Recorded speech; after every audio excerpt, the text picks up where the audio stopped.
to the flag of the United States of America and to the republic for which it stands, one nation, under God, indivisible, with liberty and justice for all.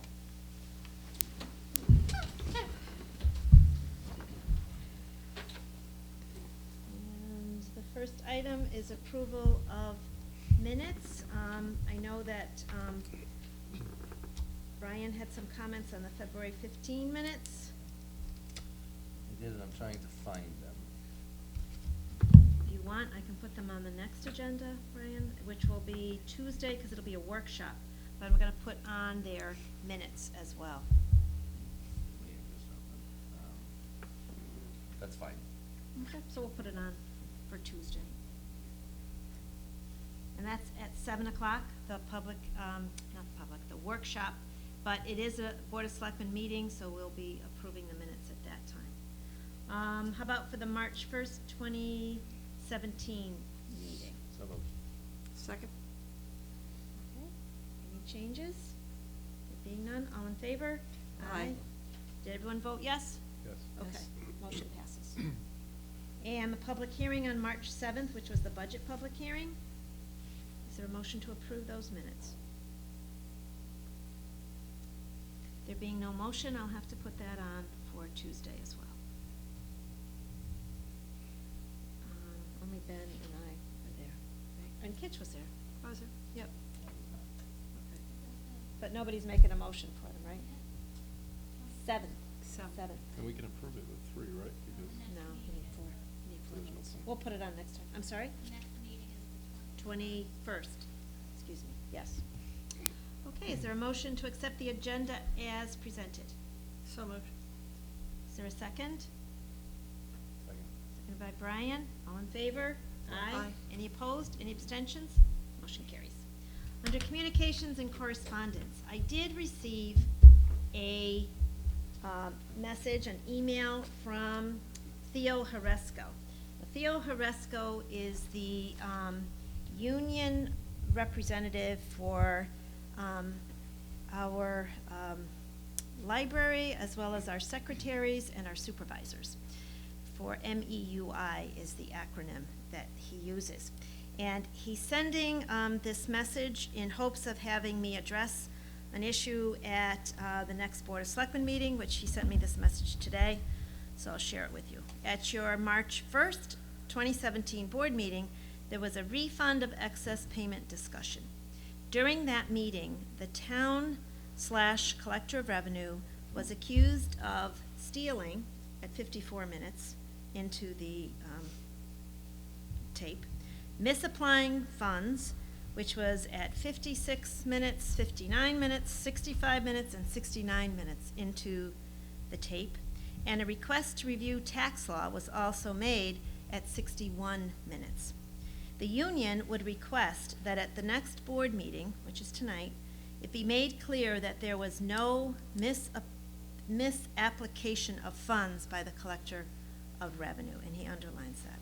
It should be stated that the amount paid was the exact amount of a current bill.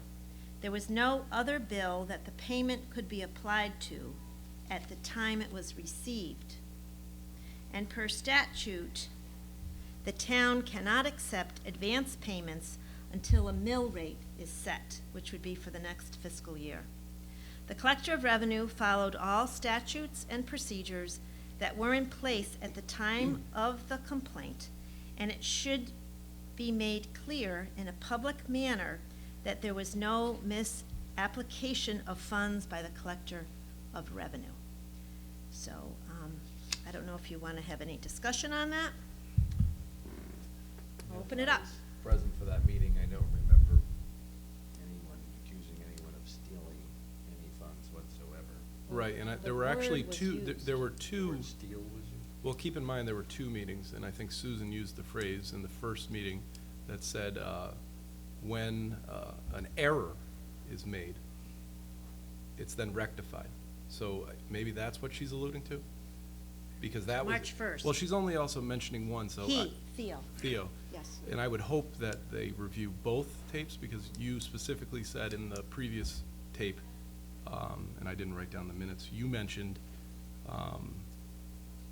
when an error is made. So long story short, I in no way was implying that either of the two ladies that work in the tax collector's office, Nancy and Cheryl, did anything wrong. I want to be very clear, first and foremost. And I, believe it or not, I said it on the record, and so did Susan. We No, both, no, excuse me. we both did. I said what? Stealing and misappropriation? No. No, I did What I not. just said, You said just the opposite. yes. So hang on, so what I said was we both said on the record that this is nothing to do with the girls. They do a wonderful job in that office. We both put that, what's that? We call them Women. women. Thank you. Yeah. Ladies in this They're not department. girls. They're True. grown-ups. I'm good. True.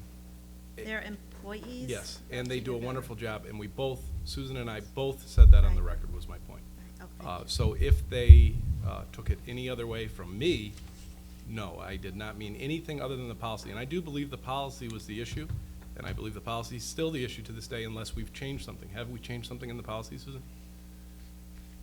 Well, I think it's important, and I will state, that there was no misapplication of funds by the collector of revenue.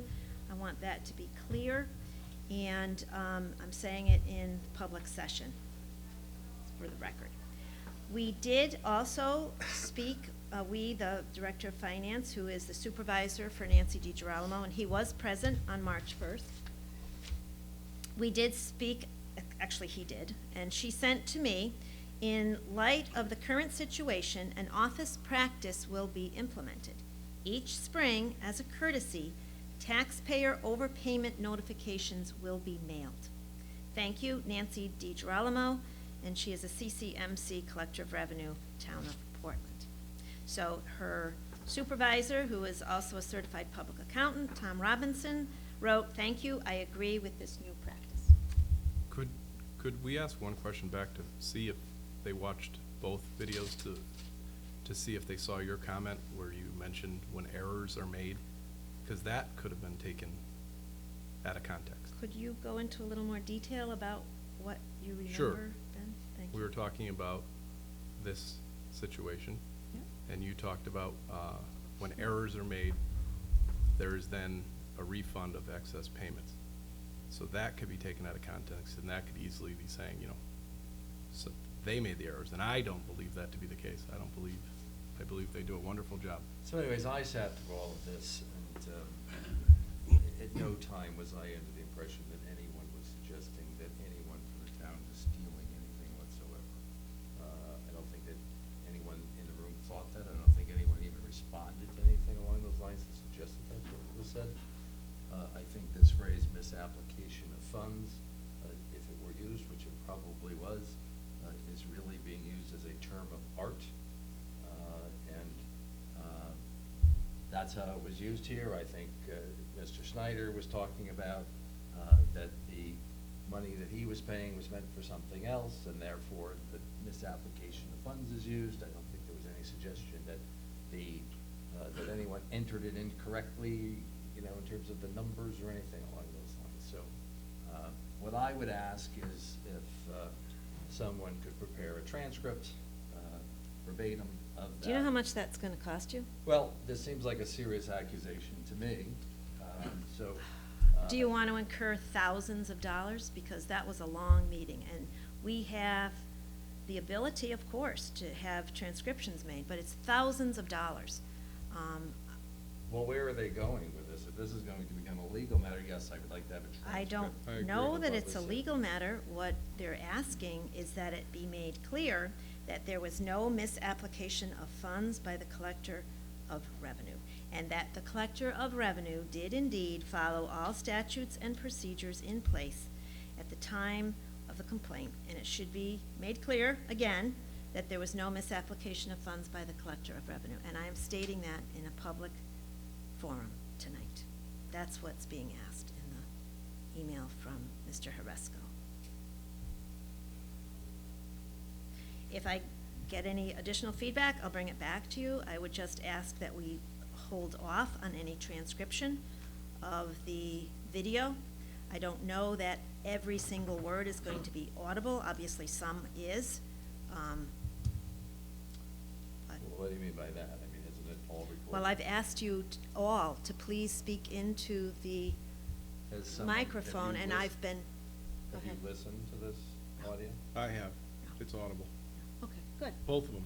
And Good. back to my point, I want to make sure. Just remember to talk into your I microphones. want to make sure that both videos were watched for them to conclude this. There were two videos that discussed this specifically, and they're only mentioning the one. And you can take things out of context if you don't watch both. So I would urge that the other video be watched, and that's where you will see where you, Susan Bransfield, say, when errors are made, we then fix them through, and I'm ad-libbing at this point, fix them through a refund in excess payment. Well, I do So- remember so you- referring you to were stating- refunds of You were excess stating payments. errors, and I'm not sure if that's what she's alluding to, because you could easily now say, oh, Susan Bransfield's saying I do errors, and then we have to do refund of excess payments. So let's find out exactly what's being said here. Can I also say that I would prefer that if you want to quote me, that you get the exact quote? I do remember Therefore, referring, Back to my request, if we could order the transcript, I don't think it's going to cost thousands of dollars. I order transcripts every day. okay? I'm Uh, telling you that we've done it in the past. Maybe we need to get some quotes, but when we had it done, that is what it cost us. I am not looking for a transcript of the entire meeting. I'm looking for a transcript of the conversation as it surrounded that issue. My recollection of that was 10 minutes, maybe 15 minutes tops. That's going to be somewhere in the neighborhood of $150. I thought you were $200 referring to the that. entire meeting, Brian. No. No, I think it was very clear in that meeting. We were all talking about policy. I think it was clear. I think we even did a semi, we polled the board to see, do people feel that this should be returned in the future? And I believe it was overwhelmingly yes through the entire board. I think it's important, let's not lose sight of, if we have a policy in place or a lack of a policy that prevents the town of Portland for returning money that was not gifted to us, we need to have that policy in place. And you mentioned now, could you go back to what you were discussing on what we've now changed so it can be printed in the paper and we can talk about how this is a positive thing for the people that accidentally overpay and then they can have their money returned, because that's what this was all about. And I want to make sure, and you and I both, Susan and I both on the record, made it clear Nancy and Cheryl do an excellent job, and this is not about employees or personnel. This is about a policy and how the town moves forward when people don't gift the money. If they're gifting the money and writing it off, so be it. If they're overpaying, we should be keeping track of that and notifying the property owners. That was the whole point of both those conversations on both those different meetings. I'll reread what was written. In light of the current situation, an office practice will be implemented. This is not policy, it's an office practice.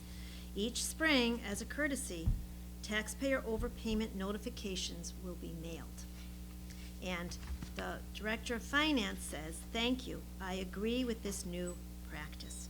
And I think Nancy is preparing that as we speak, because spring's coming very soon, believe it or not. And Carrie has arrived. Just so- one. Yes. Will that, practice be within the 30 days? Wasn't there? 30 days? No, it won't be Three- within 3 30 years. days. I'm sorry, the 3 years. So if every spring is going to be done. So what about folks who pay 3 payments in a year? Could you explain that a little better? Yeah, so if you pay your taxes in, July and then end of the year, if you do a January, July, and end of the year. So is that an overpayment? You are billed for your taxes in July. Mm-hmm. And some people choose to pay what you are charged in July. Right. But we are able to, I think it's by law, to split that into 2 payments, which would be July and January. Mhm. Some people will pay their taxes in the same calendar Calendar year. year, yeah. So they'll pay July by the end of the date by which it's due without penalty, and then they'll pay it in December. so that for that particular year, for IRS purposes Mhm. and state purposes, they can claim that entire amount for Correct. that calendar year. Some people prefer to pay within 2 fiscal years, so, or 2 calendar years. So they'll pay in July, and then they'll pay in January. And when they are making up their taxes for the IRS, they're following the calendar year. So they're paying the previous fiscal year's payment, which was in January. They'll claim that along with the July payment. So some of the confusion or some of the dialogue occurs not just for town taxes and fiscal year, which is July 1 through June 30, but people also pay their taxes because they're deductible Mhm. on their income tax, which follows a different year, of course, as everybody knows, January 1 through December 31st. So in this case, which we're going to get into in a few minutes, there were 3 payments made, but in light of this office practice in the spring, that payment would have been noted, and that individual would receive a letter saying, you overpaid, you owed, let's say for easy numbers, the person owed $5,000, and instead of paying $5,000, they paid $7,500, Mhm. because they paid $2,500 in July, $2,500 in December, and then another $2,500 in December. Mhm. So that payment, that third payment, would not be, according to what is written by Theo, would not be able to be posted to July 1, because at that point, you don't know what the mill rate will be or what the tax bill will be July 1, because the budget is passed in May for the next year. So if you're making 3 payments of the same amount, that is not correct. You've overpaid, and you would receive a letter saying you've got a third payment and you need to file the paperwork associated with a refund. It can't be applied to the next year's taxes because that is a separate billing process that occurs. Correct me if I'm wrong, Carrie. You're correct. And again, part of the confusion too, we have to deal with this all the time, is that the grand list gets set the October before. So it's all very off kilter with what we perceive to be, a calendar year or, so in other words, the grand list is set in October. In a reval year, the reval, values are set in January, but you don't get your bill or you're not required to pay on that October grand list until July of the following year. So, it can be confusing for, but, Absolutely. right. But Susan is correct, you can't apply, for example, a December 2017 payment to the grand list for the following year, 6 months in advance. So do sometimes does this occur? Do the banks actually do that payment? And then there's a catch-up payment if need be? Won't the Do you mean banks? catch-up payment? If your taxes are part of your mortgage, won't the bank do a catch-up payment? And Yeah. actually take that third, and then if things have changed, they will take more money out of your account? You mean a catch-up payment For, let's say the new budget is set and the taxes are higher?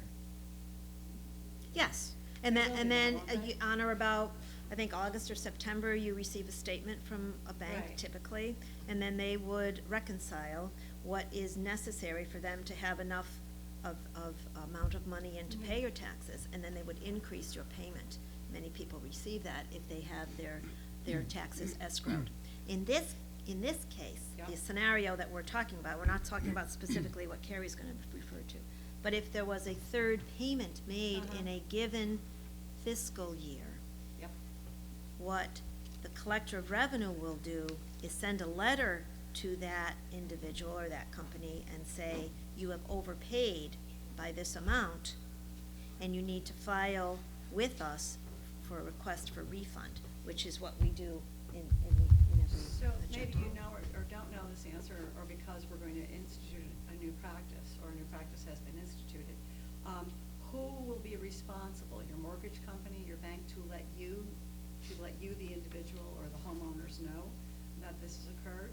I mean, I guess I wanna know who's gonna get notified, And if in fact it's the bank or a mortgage company, it now becomes their responsibility to notify the property owners? No, I believe it will be the property owner. We'll get the direct notification from our office? Which, you bring up a good point, and I'll start by, once again, Nancy and Cheryl do an excellent job. This is about policy, not about employees, so we're all clear. The new policy, it brings up a problem. If you're now notifying the property owner, which that is the right thing to do, who gets the refund if the excess, technically it may have to go back to the mortgage company with all the paperwork they've signed, because they're the ones administering the escrow account, and they probably have a legal document stating they're entitled to it in an overpayment. But it brings up another, now that we're talking about finally implementing a policy that will work, a practice, and I think we should take it further and create a policy. And in the policy, I would also say that you really, I'm not even sure we should cash overpayments in our policy. I don't think that we should, if we're gonna create a policy that actually makes sense, you can't apply money towards a grand list that doesn't exist. You can't apply money to a balance that doesn't exist. Could I ask that maybe we talk about that when we get to letter E under old business? Since we're under communications, what happened, Carrie, just to catch you up, is there was an email sent to me by Theo Haresco, who is the union representative for Collector of Revenue. And it's a short note. I'm sending you this email in hopes of having you address this issue at your next board meeting. At your March 1/17 board meeting, there was a refund of excess payment discussion. During that meeting, the town/Collector of Revenue was accused of stealing at 54 minutes into the tape, misapplying funds at 56, 59, 65, and 69 minutes into the tape, and a request to review tax law was also made at 61 minutes into the tape. The union would request so that the next board meeting it be made clear that there was no misapplication of funds by the Collector of Revenue, which I have said, and it should be stated that the amount paid was the exact amount of a current bill. There was no other bill that the payment could be applied to at the time it was received, and per statute, the town cannot accept advance payments until a mill rate is set. The Collector of Revenue followed all statutes and procedures that were in place at the time of the complaint, and it should be made clear in a public manner that there was no misapplication of funds by the Collector of Revenue. So I've done that. Selectman Flood has requested that we have a transcript made of the section. I guess it would be from minute 54 through 69. I want the entire conversation, so the entire conversation is in context. So when this issue first began till the issue ended, and we went on to a new issue. Right, both meetings, because in the first meeting, I was mentioning how Susan had mentioned that when errors occur, excess payments are then reimbursed through our board. And that could also be taken out of context, and that could also be, hey, implying an employee is making errors, and I don't believe that Susan or myself implied that any employee did anything wrong or did anything to that. And Susan and I actually both, on the record, in both those tapes, said that. We were very clear. So I think that's pretty important to put out there. But obviously, we don't want any employees getting upset. Clearly, we have a policy that, or a practice that needs to be fixed. We can all acknowledge that. My whole point was, when my grandmother overpays and needs the money back, we should have a system to give it back. It's a policy issue to me, nothing more than that. But it still needs to be addressed, and I still don't think we're fully there, because we have money comes in on bills that are due. How are we then cashing checks that aren't? Unless it's gifted to us, I'm not even sure we should be getting into that. I don't know what the law is on, and you get yourself into other tax ramifications too. People may be doing it to shelter money. I don't think it's a good practice to be cashing money when there's nothing due. So we should probably look at this office policy or office practice. Is that what you call it, Susan? And possibly come up. Are we the ones that create this or get input? Do we It's have an input? office practice, she says, will be implemented in each spring as a courtesy taxpayer overpayment notifications will be mailed. And Tom Robinson agreed with that new practice. You want to discuss this in letter E as opposed to now? Yes, that's what I asked. That's what I asked. Is there agreement on that? Sounds good to me. Okay. That's all I have under communications. And then, is there any public comment? We'll go into old business.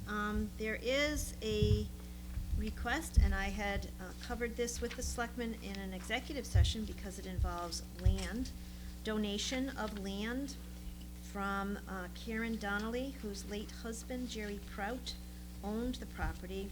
It's lot number 11-1, map number 29, and the address is Russell Avenue. Excuse me, it's a small piece of property that is shown on the map that the selectmen have in front of them, and it is 0.15 acre, which is adjacent to our Middlesex Avenue ball fields. So, I would need a motion to approve the donation, and then I'll work with Carrie Olson on details and bring that back to you so that you will be kept up to date. So moved. Is there a second? Second. Seconded by Kitch. Discussion? I know that Ben said that he will not be voting on this for personal reasons. So I'll call for the question. Any discussion? Any questions on the motion? Second. I'm sorry? I'll second it if you don't. Yeah, Or did Kitch you? seconded. I second. Yep. Okay. All in favor? Aye. Any opposed? Any abstentions? Abstain. One abstention. Thank you. Motion passes. I do not have any update on the revisions to the ethics ordinance. I have and expect to have further conversations with Joe McQuaid on that, but I want to keep it on the agenda so that we don't lose sight of that, because it's an important ordinance for us to be redoing or reviewing. And we'll move on to letter C, moratorium on Connecticut General Statutes 8-30G. And I'll turn it over to, Oh, well, I guess I'm looking to all of you to tell me what you want me to tell you about the 830G. first, you need, if you're going to sit, you need a microphone. Sorry, I'll go. And stand. if not, you can stand. There is an extra microphone if it's more, if it's better to sit, Carrie. I'm sorry? There is an Sit extra here. microphone. If you or we'll stand up. It's, Here you go. Whatever's easier with the books. I'll just get my glasses. Did everybody get copies of the statutes? I sent them to them. There is one, nope, that's a different statute. I did not copy them, but I did send them. That's okay. So my understanding, based on reading, the minutes, is that there's been some discussion about whether the town should be seeking a moratorium under 830G. And so just as a very general overview, what it requires is for you to obtain affordable housing credits, if you will, for affordable housing that was constructed after 1991 here in town. And it's a little complicated. There's a formula. Depending on the type of affordable housing, it gets different, proportions of credits and all of that. But at the end of the day, you have to come up with 2.5% of your total housing market in affordable housing credits to get a moratorium. The irony is, based on information that's been provided to me, you get sort of a pass if you have 10% of your housing market is affordable housing. So currently, my understanding is you're already at 8%. We're over 8%. Over 8%. So I don't know if it's worth your effort to go for the moratorium as much as work on, again, it's the same percentage. Work on increasing your overall affordable housing in general to get to the 10% where you're exempted from the statute, except for in situations where somebody comes in with a development that's 95% affordable. So, I'm looking to you. I'm happy to discuss the moratorium further, but given the level that you're all at, you're just so close to reaching that threshold anyway. I don't know if it's worth your effort. in that When you vein. say we're so close to that threshold, and I don't expect you to know the number, but maybe you do, what is the number? Is it 70 or somewhere in that neighborhood of units to get to 10%? Again, Sort of it's, something that I've heard, I think it's approximately that, Brian. I have from 2015, I have them in my file. What was it, 72, 73? Somewhere in that vicinity, I would say. In Portland, as of 2015, we had 4,077 total housing units as of the 2010 census. Of that number, let's see, the total assisted units, and that includes governmentally assisted, tenant rental, single-family CHFA, USDA mortgages, and deed-restricted units. We had a total of 341 of 4,077. So you would have to get to 10%. and that is 8 point what percent? It's 8.36, Yeah. but 10% of 4,077 is 408. So you're you said- at and I'm sorry, you said- 341. Yep. So 408 minus 67. I'm Yeah, sorry. it's about 70. 67. Because these numbers vary, Mhm. Brian, as you know, if you add houses or you delete houses, or some of the CHFA loans may no longer be in existence, so it's a rule of thumb as of that date, I should say, not a rule of thumb, but it's as of that date, we have 8.36. I think it went Mhm. down a little bit to 8.2 or 8.1 for this year. Although the likelihood of getting 67 units is, unless there's a program put in place, is unlikely, right? well, again, it depends. It depends on what your options are as far as development in the town in general.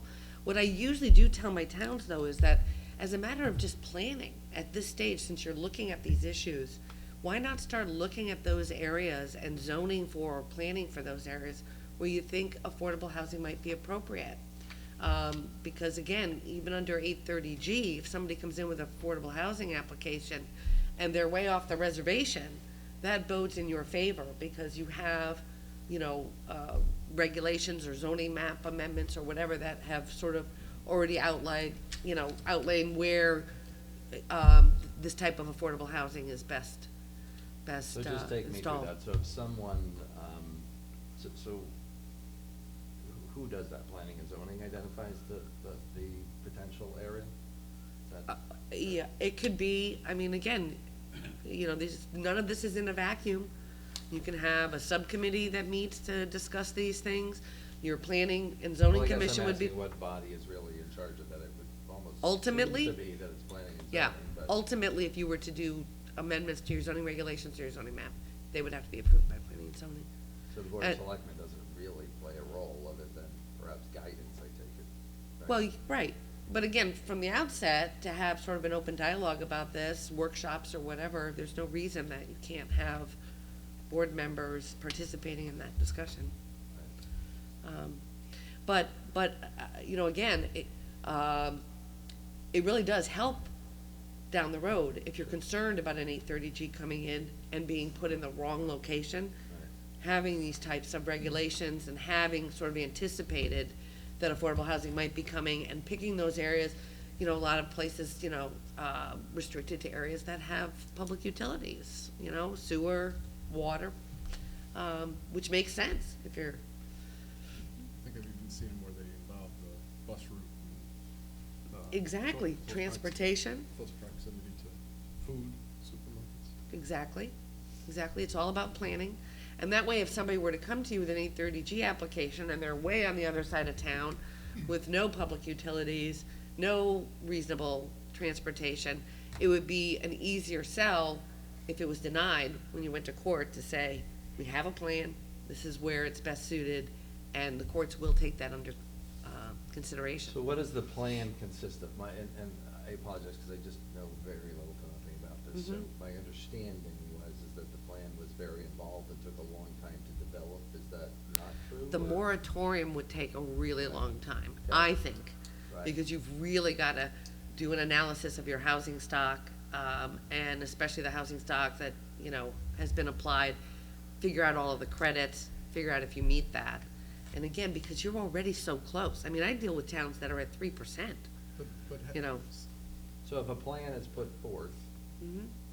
and you identify various properties, so then ideally you need somebody to come in and develop that property to get you the 10%. You do, but again, there's always fluctuations too. So for example, somebody who even has a subdivision of, 3 houses could technically designate one as affordable housing, and it would count as a unit towards your total. So it's a fluid thing. Somebody who currently, has condominiums could decide that they're going to now deed restrict the condominiums and create affordable housing. Those would count then. I don't know if that's even an option right now, but don't you think it's in our best interest, and I know you said it was time consuming, and, to figure out where we're at, maybe we're there. I think we did, right? You're at 8 point. No, you alluded to, there's so much more. I mean, if it's really what we just did here. This is based on 2010 numbers, is that what you're No. saying? Well, 15. no. That was 2015. The number of housing units. Right, but, so They where's all the census work come numbers for into? that. Maybe that's where I'm missing, or maybe, what I'm getting at is Well, that obviously number's probably CHFA higher loans than it count. was in 2010. We don't know the most recent, we don't know 2016 CHFA Probably loans. not affordable. I don't know all the other criteria that fit into this. Maybe we've already achieved the other 67. It So- could very so- well be. So when you say, that's a lot of work to prepare, well, we're either preparing for a possible, 830G moratorium, or we're preparing to figure out that we're already there. But I do believe, I think we have a responsibility to figure out where we're at. I think that would be the minimum as a town. They issue this every year. I just didn't download the 2016. I did send it to everybody. And these are what we have on record. But are there So- other things? so what you have to that do is may take not be the- containing? In other I'm words, sorry? is there legwork for something that, you mentioned the credits, and you mentioned all those other, there's a lot of moving parts. And I remember Right. years ago, I think it was Nancy Mueller, spearheaded something, checking the apartments, what everybody was making, and really. Well, that had to do with applying for a community development block grant, and we had to prove, because within the census, we didn't have enough of the percentage of low income Okay. for the application, so they did a survey in a certain part of our town, and that was an allowable way to collect that data. Okay. Where they went to each household that would be willing to give them the information, and they looked at their income. That was to apply for a small cities grant. So what are the things that you're describing as a lot of, what are we talking about to figure out? Okay. I guess that would be my question. So Right. can I just ask a question that might end in it? So, and maybe you've already said this, so I apologize, but maybe you're asking the same thing, but what work is involved in applying for a moratorium if ultimately the idea is for the town of Portland to meet the threshold of 10%? The difference between the two is, while the list that Susan has right now is sort of a one-for-one, unit, when you're going for a moratorium, there are different values assigned to different types of affordable housing to get to the 2.5% that you need to get a 4-year moratorium. And keep in mind, it's only 4 years. So, So you're using different calculations to get to the 2.5% versus the 10%? they use different, yes, They- based on the regulations that I And provided do to. we have any sense of where we are in relation to the 2.5% based on That's the whatever job. formula they use? That's the job, and not only that, somebody has to swear by affidavit that they've gone to the land records and checked every deed, make sure they're deed restricted, make sure that they meet all of the, so, and I'm not saying it's impossible to do, but it's tough. It's not, It's going through 300 some odd deeds, right? Well, hang on. and, right. How many units are in Quarry Heights and how many units are in Chatham Court, total units? I'd say approximately 70 to 80 in each. So that For right there. governmentally assisted, So all of you those have would apply. 185 written here, How many? 185. For tenant rental assistance, that category, 83. For the category single-family CHFA USDA mortgages, 73. Deed restricted units, 0. And totally assisted units, all those numbers together, 341. So correct me if I'm wrong, but, because I don't know the formula, but my guess is that we probably meet the 2.5% threshold. Yeah, again, it depends. You've got to go back and figure out Well, when just the, based on these large, you can't count anything that existed prior to 1991, number one. They were built before 1991. I see. You can only look at things that have come online since 91. and then you'd have to go from there. And then you have to apply their ratios to it, to calculate the 2.5%. Totally unrelated to this, but what is the point of that? Okay, so here's what I think the point of it was, is that, again, there are a lot of towns that are way less than you guys. I mean, you guys are doing pretty darn well as far as affordable housing is concerned. And I think the notion of allowing for the moratorium was so that no town would, get slammed in any 1 or 2 given years with, like, you know, a whole host of affordable housing applications that would just, you know, send them over the top as far as, you know, having to deal with it. So the notion was, as you're making progress, you can keep track of these things, and once you hit that 2.5% mark, you can now take a breather for 4 years. And nobody can come in and impose affordable housing on you without your say-so. Doesn't mean you don't have to take affordable housing, you can, but they can't use the 830G statute to trump your zoning regulations for those 4 years. Once you hit 10%, they can't use 830G at all. Have you, So generally, I would be in favor of doing both, unless, I guess I'm not hearing the reason why we wouldn't apply for a moratorium, other than it might involve a lot of work. Again, it's your decision. No, I understand. It's but absolutely your that's decision. That's essentially what you're saying, though, right? Mm-hmm. And money. I mean, right. You'll have to get, Assign something And the money within is just budget to do it. hire someone to do the research of the 300. kind of, some odd right, units. and fill out the application and go through all the deeds and And certify some them all, towns and have done this, so we could get some. they have, guidance and from there's the not a lot of towns that have done it. Darien is one. Has done it twice. Darien Fine. has done it twice, and that's a perfect example where you see the very low percentages of affordable Right. housing. Many of those are in Fairfield County, because Fairfield County is so built up, there's not a lot of developable options. And so, you know, so again, Darien has done a very concerted effort to make sure that they hit those, you know, those benchmarks, those 2.5, and every time they hit that 2.5, they get their moratorium, so they can take a breather for 4 years.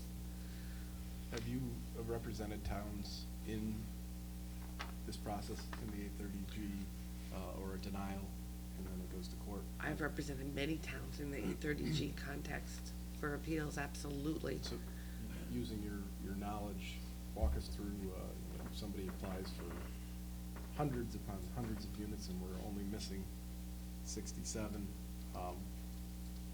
And if you're talking about, I'll use a number, just make up a number of, say, 500 units, which is more than, what's that, about 12, 13% of Portland's housing stock? What do you see when it goes to court? Well, what I see is if the application is in before the moratorium, then you have no moratorium.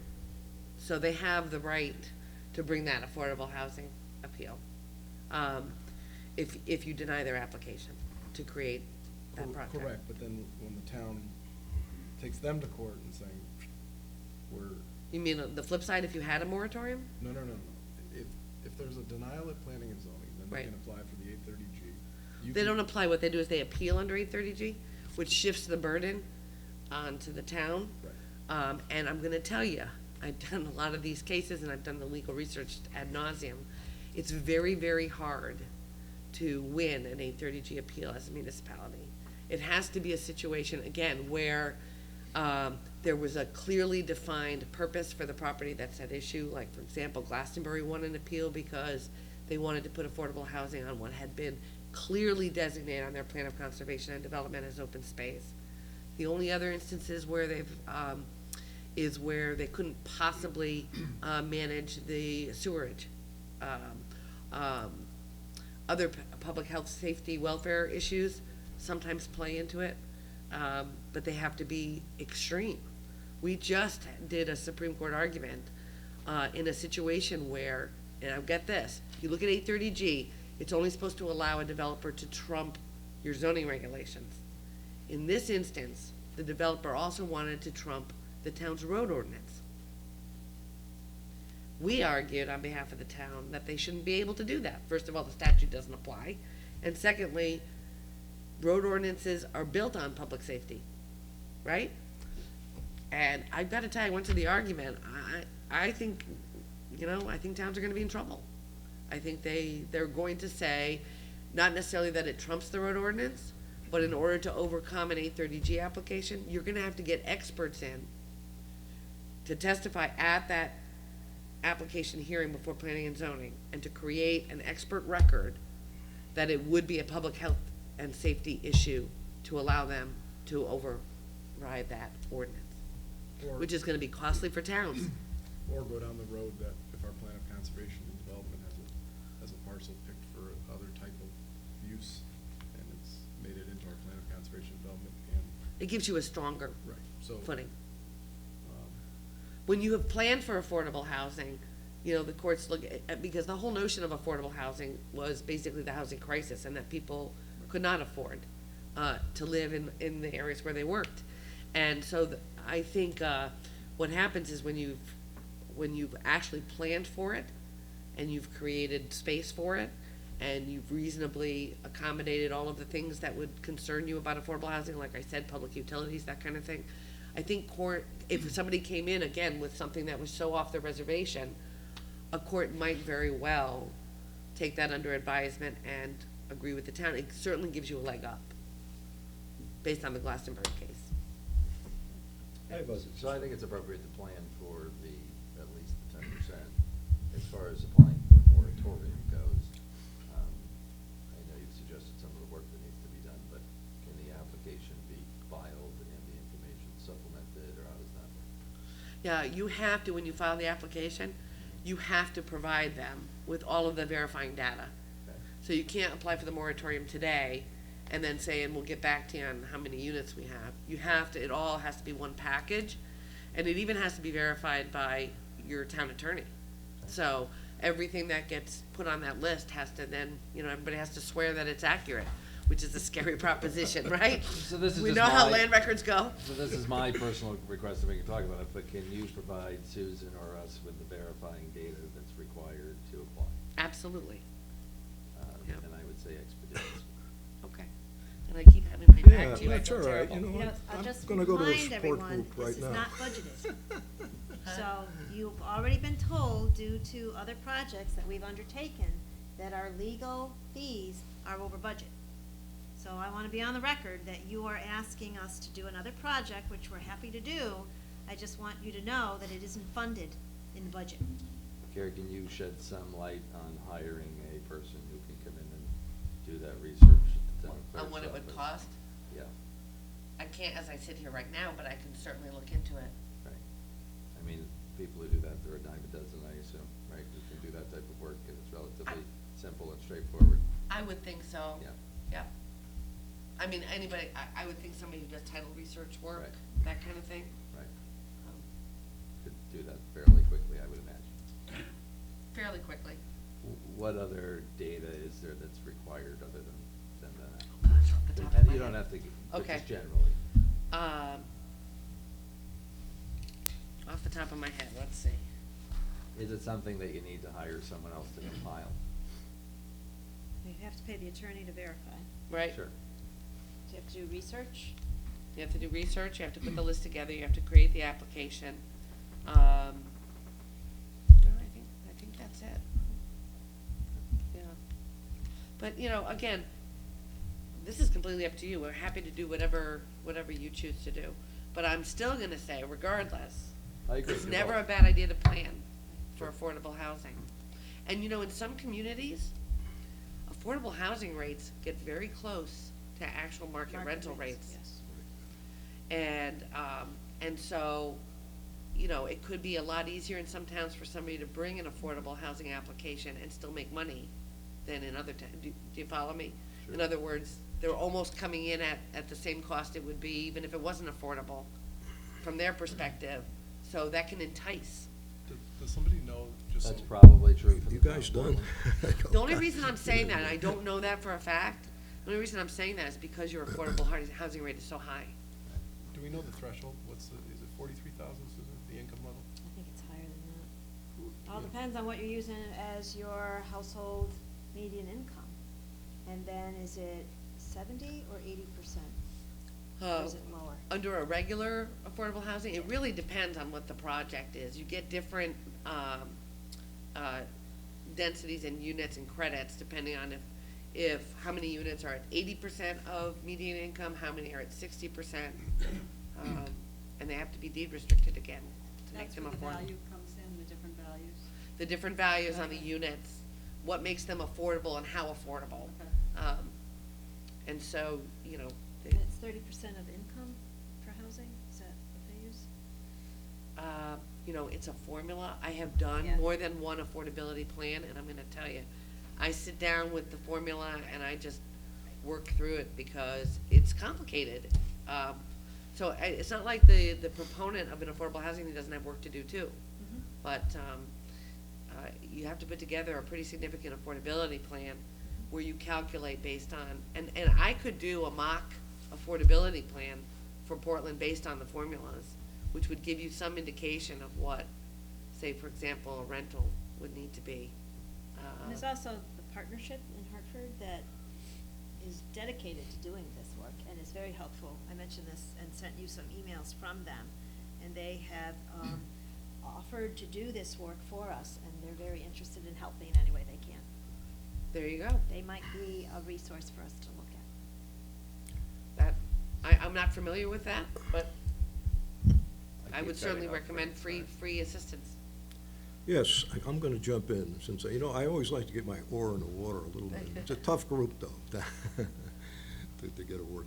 Just an observation, I had to pick up the other day a bill in Hartford, and it gives a little glimpse of, this was the Housing Committee, but it gives a little glimpse of what they're thinking, the Housing Committee at least is thinking about affordable housing plans. The new language says, much what you were saying. At least once every 4 years, each municipality shall prepare or amend an adopted affordable housing plan for the municipality. So where they're thinking along that road of requiring, some municipalities are doing it, but requiring everybody to do that, such plan shall specify how the municipality intends to increase the number of affordable housing developments in the municipality, and shall include, but not be limited to, inclusionary zoning. So they're clearly thinking, who knows whether this is gonna go or not, this particular bill, but clearly they're thinking about the planning aspect of this, and would require the towns then to. You know, and if that bill passes, I would then again argue that if you had such a plan, it would be a lot easier to win an 830G appeal that didn't comply with that plan. Just like the Glastonbury case where it didn't comply with their plan of conservation and development. And Kara, of course, this isn't going to happen, but if a developer decided to, whatever the numbers, they decided to put in 80 affordable housing units tomorrow, Mhm. and they started the process, does that get you to 10,000, or does it have to be complete? They have to be complete.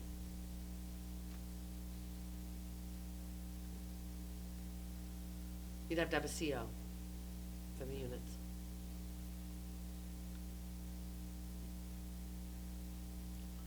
But it would help having it in the pipeline. Yeah. Well, it sounds like, if nothing at all, planning and zoning should start having these conversations.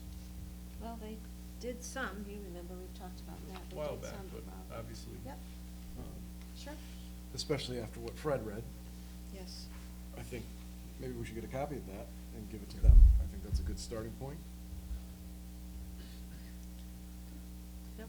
So you'll get back to us as to what a quote would be, as to what you think Yeah. would be the cost to do that, and I'll bring it back. I'll talk to And my if I- expert title searcher. And if I can ask the question maybe again, because I guess I don't understand it, is, so the Board of Selectmen could initiate this, or it has to go through planning and zoning?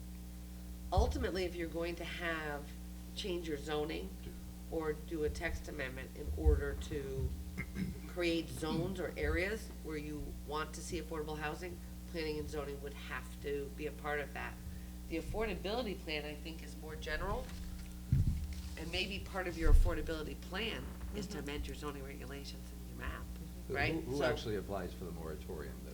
Is it coming from The one town. body or the Board of Selectmen? Thank you very much. Very good. The next is letter D, discussion on the proposed ordinance as establishing the distribution of advertising matter and newspapers on private property. And I've only received, I think, one comment from a resident, and Brian, did you want to speak with us? Thanks for coming again. Okay, thank you for having us. I'm Brian McHenry, the Circulation Operations Director for the Current. And the one that Susan's referring to was actually a 7-day customer of ours who had received the insert package or the publication. George Madera had actually checked that address because that was previously told to us. It was already removed by the time he had gone there. And then what we did was Bob Renison, the owner of Renison LLC, he went right over, or shortly thereafter, to the home, and whatever copies they had of it, he took out. So we've got that straightened out. That's also getting checked. A few other just stats since we first attended. Since the first meeting we attended, including what we got that evening, we've had 36 stops, so folks who no longer want the product. So that brings a total since we started to a little over 170 folks who have stopped it. We continue to check on the addresses, especially any hot complaints that we need to do. We've instituted the process of if somebody calls to stop, there's not a delay. George takes care of it manually along with Bob Renison, and there's manual checks that are being done. Renison has also had his ICs who are delivering the Hartford Current 2 days after the delivery, remove anything that they happen to see. First week was at 30 some odd, and this past week was 25. Right now we're assessing is how many of those are duplicate. Our addresses that happen each week, we'll get those stopped. And last Thursday, hopefully is an example that because of the wind being what it was, we delayed a day because we knew that if we had delivered that product, that was probably going to cause an issue for us and for the town. I have put the work on the ordinance on the back burner for now, because I think that we have addressed a lot of the persistent problems, and I want to thank the Hartford Current and the delivery company and George for following through. But I want to see consensus from the board on that. I think it's a great idea. Okay. Looks like, I think it's a great idea to just hold off on it Yeah, right okay. now, yeah. Because it's, what you're doing is working. The results sound wonderful. Okay. Yes, we appreciate your diligence, and I can tell you that I contacted Brian, and I think it was done within 4 hours or so. Things were taken care of, so great response, and we appreciate that very much, and we'll continue to work together. Okay, and thank you That's very the way much to do for it. allowing us to attend and speak, which is very nice. We appreciate it, yeah, and thank you for answering all your emails. Okay, the next is Donald R. Snyder Jr. request to waive the Connecticut General Statutes 12-129 and receive refund of excess payment of $4,837.58 for 295 Middle Haddam Road, purchased December 2011.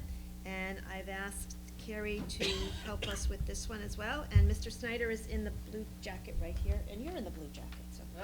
There we go.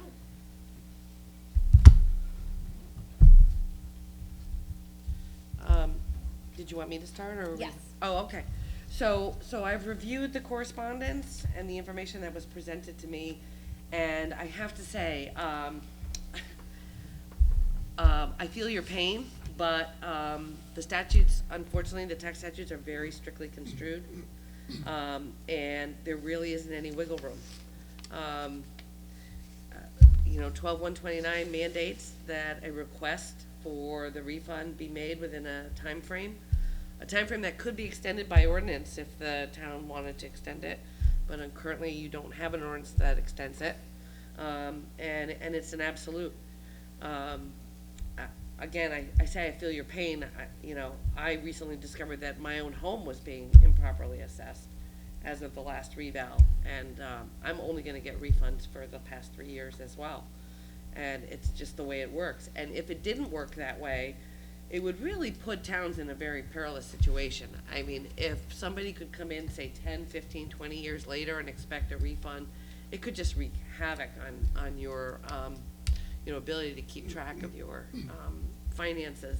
And I think that the reason for the statute is just for that reason. I mean, I think we all know that it's our burden, our responsibility to pay our tax bills, to make sure that we, know what those tax bills are. And, just like we have obligations when there's a new assessment, we've got a strict timeline appeal period that you've gotta comply with. You don't comply with that appeal period and you're stuck with that value, even if you had good grounds to have it lowered.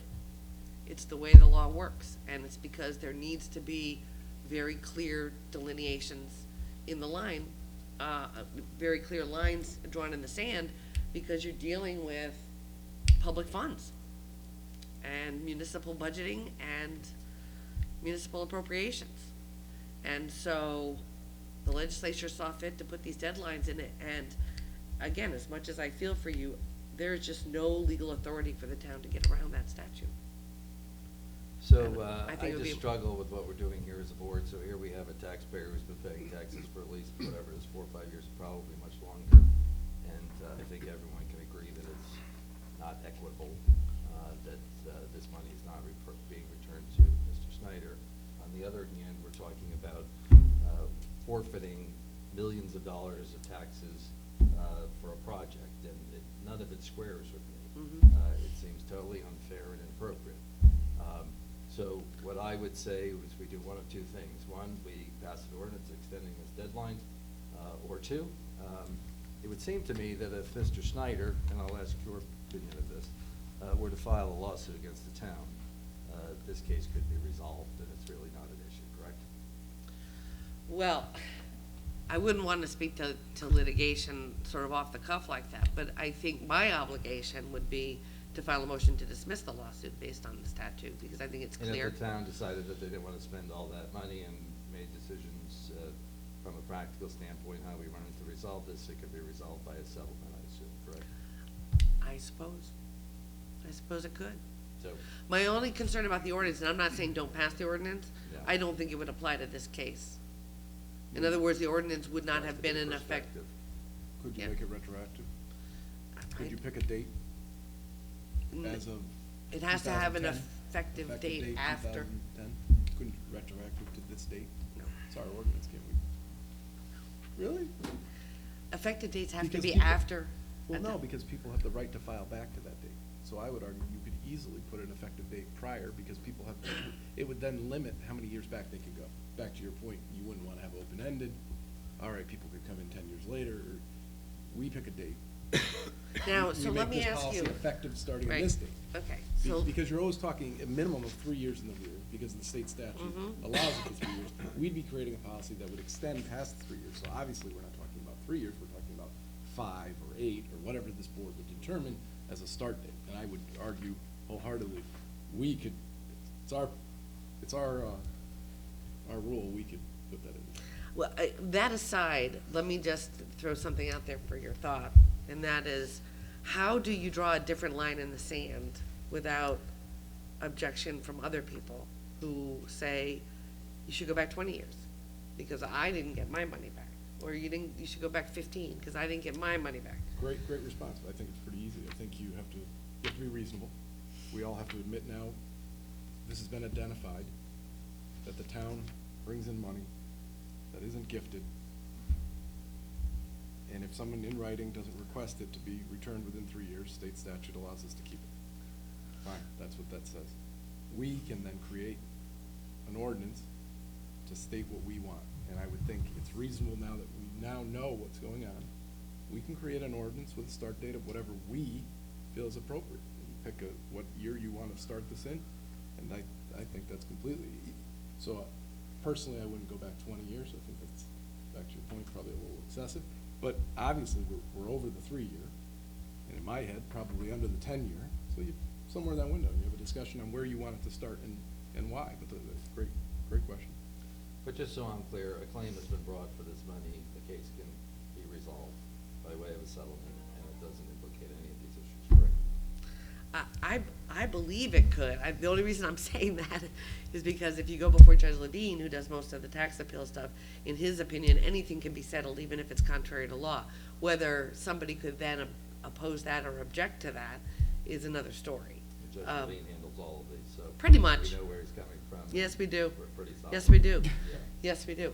So- And I would say that you know, again, I'm not gonna suggest that anybody sue the town, but I would say that, you know, absent that, you have no authority to refund this money at this point. So you're making somewhat of a distinction. I don't see a distinction between a claim and actually filing a lawsuit. It can still be resolved either way by settlement, correct? A claim against the town? Or you said- No, I don't think you can, because that's basically what's happened here, is there's been a claim for the money, right? And Okay. 12-129 Yeah. prohibits you from doing that. Fair enough. Then what I would do is reiterate what I said the last time. I think Mr. Snyder should go to Middlesex Court tomorrow and file a lawsuit. And we come back here in 2 weeks and we decide whether we're gonna resolve this lawsuit one way or the other. So I would ask that this be put on the agenda for the next meeting, and Put what on the agenda? the same issue that's on the agenda today. Why would you put it on, what do you want it noticed as? I would like to have it A noticed as. lawsuit? That isn't filed? Right, we can't do that, but we can. What are you Anticipate- asking for? I'll tell you what, then what I would ask is this be put on the agenda if the lawsuit is filed within the next 2 weeks. Well, two things. That's not the way we typically handle lawsuits. We don't put it on Right. agendas. But, well. Well, it's if- gonna have to Sorry, be we don't do resolved. that. No. We don't put lawsuits on the agenda. They follow our process. All right, here. You know that. Here, how about for the next? I'm not ag- saying How about we for don't the- do that. How about for the next We agenda? discuss Excuse me. these in executive session and we decide whether we're gonna resolve How the about case. on the That's next, not- on the next How else agenda? does it get One at a resolved? time. Ben, your turn. How about on the next agenda, we just put the same E, the Donald Snyder request, and then also, just put an executive, do we have any other pending litigation? There's no lawsuit. I don't know what you're talking about. Well, I'm not pending gonna make litigation up an doesn't imply agenda lawsuit, when there it just isn't means pending anything. litigation. Again, I don't see a distinction between a claim and a lawsuit. Right, I pending, don't. pending litigation covers both. Well, For that's why FOIA Carrie is here. For FOIA, again, it's well-defined, what constitutes something that can go into an executive session. When I say well-defined, I should be careful about saying well, for anything that's under the general statutes, but, it has to be a claim or pending litigation where someone is intending to assert a legal right or remedy. Which I think we have, right? I don't You agree, just said a claim or a lawsuit.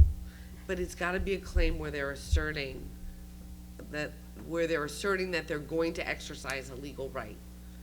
You're I saying don't- and potentially win kind of thing? Well, 'Cause you're, I don't wanna put words You know, in your I have to say, I'm almost a little bit uncomfortable with the discussion at this point, because I feel like, we're basically inviting somebody to sue the town and telling somebody how to do it. Well, that is what Mr. And- Flood just said. I do that time and time again. People come from, constituents of this town come to this board, they say that they have a claim against the town, and certain people remain mum.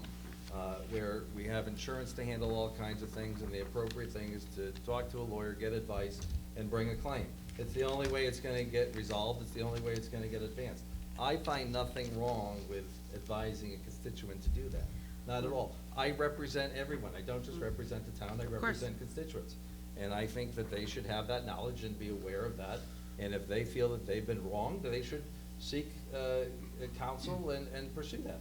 My question is, what are you asking to be placed on an agenda? So I was just told that if there is a claim or a lawsuit dealing with a violation of a legal right, then we can resolve that case, right?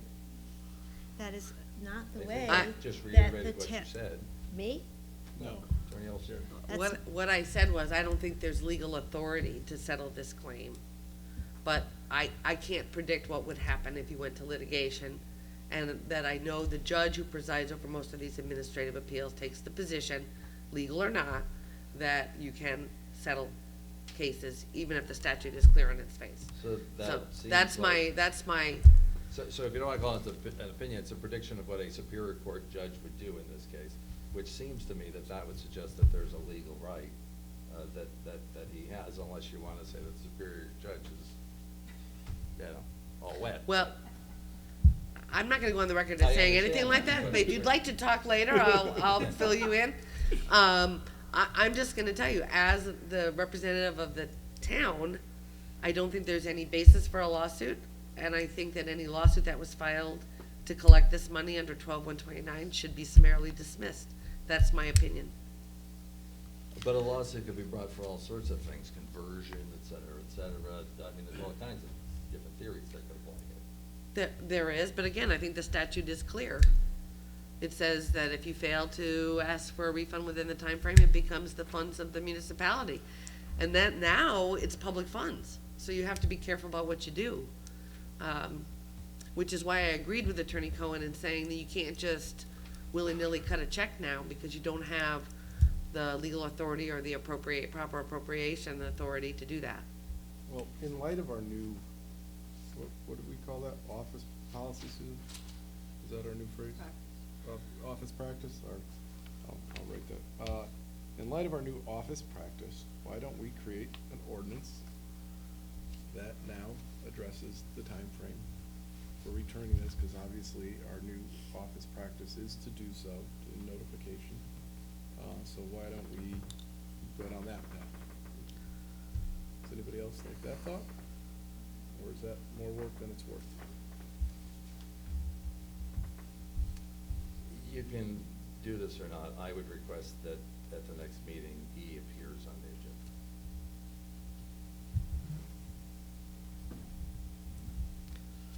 I don't know what the basis of the item is, Brian. Well, and we have I'm it on the just being agenda today. honest.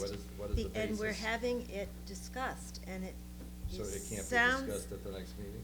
Well, we have our attorney here, and she's telling us there's no basis for the refund in this manner.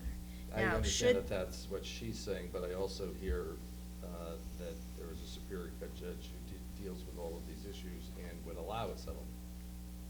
I said, would likely allow a settlement. I can't guarantee any outcome. She also says she's not on the record. Right, I'm also not on the I think that record. you're in some unique discussion here, that I feel that we need to deal with, as we do anytime a lawsuit is filed with the town. Our procedure is it comes into the town clerk, a copy comes to my office, and we contact our insurance carrier, PERMA, and we notify them, they review it and assist us. I also notify our town attorney, and then it takes its course. It does not get put on an agenda the next week. It And certainly could, and certainly it does get put on the I'm agenda at following the some point. I'm following the practice of what we do. I'm not saying that lawsuits don't come to you, on occasion they do, but it's not typically within 1 or 3 weeks. Right, That's you just can not the way postpone we do things. What- Can postpone. It just doesn't seem like a complicated issue to Kitch, I me. can't hear you. Okay, so I think that we could make a motion to postpone this to a future meeting. So moved. I just don't know what you're postponing. Are you postponing a lawsuit settlement? Is that No. what you're postponing? I'm postponing discussion Exactly what on we're doing today. letter E. On what we're discussing right Yeah, now? uh-huh. I think that we can do that with a motion, a second, We and a are majority. discussing it, though. We can certainly continue it. Okay, Okay. okay. I don't know that you're not doing, you're Right. doing it right now, you're discussing it right now. So I don't know that it's technically postponed. If you wanna put the same item on the agenda again, we certainly can. But I don't see the value of that, because we have it on tonight, and it appears that our attorney is giving us advice in person that had been received in writing previously. And so noted. If I may, seeing that we are conversating about this, and this would be you asking, Donnie, do you have any questions while the town attorney's here in regards to this? Certainly. Don, if you have some questions, happy to have you ask them. It's up to you, Kitch. I'd be happy to continue this like you suggested in the motion, or I could discuss it whatever you'd like to discuss.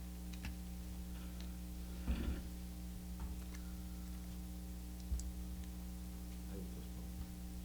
I think you made the motion to postpone. Fair enough. That's my motion. Was it seconded? Is there a second? I'll second it. Seconded? Discussion? I still don't know why we're talking about it again. I'm sorry, I think this particular matter is settled. If there's additional information or if there's a lawsuit that's gonna be settled, then we'll continue it, yes. As another, So there's a motion, there's a second. I think we should is probably there, vote on I'm it. discussing it. Is there any other discussion? So, Okay. So Susan, let me just ask then, what would be the difference between a postponement and the continuation?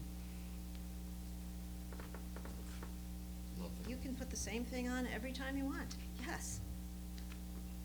I don't know that you it's technicality, Kitch, I'm just, if you wanna put it on the agenda again, we certainly can. Usually when you postpone something, you don't talk about it at all. We could end discussion right now. Yeah, we can end discussion right now. Anything else? So are we voting on this? We have to vote on it. Yep, all in favor? Aye. Right, 1, 2, 3? I vote no. Abstain.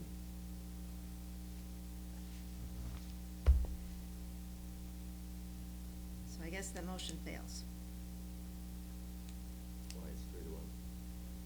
You need 4 votes for any motion. Can I make a request that this be put on the agenda next week? Yes. But I want to do what's fair to Mr. Snyder. And I don't have we have a legal opinion tonight that says the request that you've made is not legal for us to give you the refund. And Mr. Flood has made a suggestion for you to resolve the matter, which seems reasonable in terms of your request. So, if you want to put the same item on the agenda again, I would rather see you have appropriate resolution one way or the other for your matter, instead of spinning in the same topic all the time. That's my point. I don't know that it's gonna hurt to discuss this next week or in 2 weeks. Fine. Well, I Carrie's. just want to be clear to Mr. Snyder, that's all. I just Well- want to be straight and clear. Well, Carrie's here, because I love her opinion. Yeah, you do, Ben. So, yeah. No, I got butter here. I actually wasn't sarcastic. What's your thought on, if we do amend our office practice to just not take in payments that don't have a place to apply? Do you see that creating another problem, or do you see that as, wow, that's pretty clean if you can't apply it? I'll give you an example. I get money all the time in our business, and money comes in, and if I have nowhere to apply it, I check, why is the money here? I don't cash it, I mail it back. Is that, am I simplifying this? Am I Right. missing something, or do you No. feel maybe that, okay, because then it gets, because I see there's other, if people aren't gifting this money, and they're not legally writing it off as a gift, I personally I like, the policy I use at work, is to just not cash the check. It makes a lot of sense, and it avoids all this administrative duplication. Exactly. Right, but it's not gonna necessarily address the situation, for example, where somebody, say, slightly overpays and/or overpays and then ultimately, Not true, because in my head, and in the future office policy, it would be, for example, if they owed 4,500 and they write 4,509, immediately you can put that in, but your refund check of the 9 is going right back out. It just keeps the books clean. right, so, but what I was Just like gonna say. with a credit card. Right, but what I was gonna say, what if you slightly overpay, and then you appeal, let's say, your taxes, and you ultimately prevail? So you have now effectively overpaid the taxes. You're still required under state law to request a specific refund of that money. Oh, I don't like that either. Can we add that into my No, policy? see, here's the thing that is concerning me, and I Yeah, totally get it. That's why I asked you. I'm gonna say, I think having a policy that the town is gonna do their best to avoid these types of situations is a good thing. However, putting the onus on your tax collector or tax assessor or whoever, to put onuses on them that are not covered by state law, to me, gets you in, again, to that slippery slope where, if you try to say, okay, from now on, the town is going to do X, what happens if there is an error and X happens? Now what have you done? You've sort of opened it up, and you're also undermining just the general principles and rules that we as taxpayers are responsible for our taxes. We're responsible for, right? Yeah. And the state legislature has put that onus on each and every one of us for a reason, because, it's less burdensome for us to have to keep track of our own taxes than for, there not to be any error or any concern based on, a tax collector who's handling whatever, hundreds of whatever. In other words, the legislature has said that the proper policy is that towns, you have to do your best, but the onus ultimately is on the taxpayer to know what's going on. And the complicating factor here, I think, is the fact that you have a mortgage company, and I don't even know how mortgage companies pay anymore, whether it's by check or wire or what. So I just see a whole host of problems with saying you should never accept a payment unless there's something to apply it to, because you don't know if it's automatically gonna kick into an account.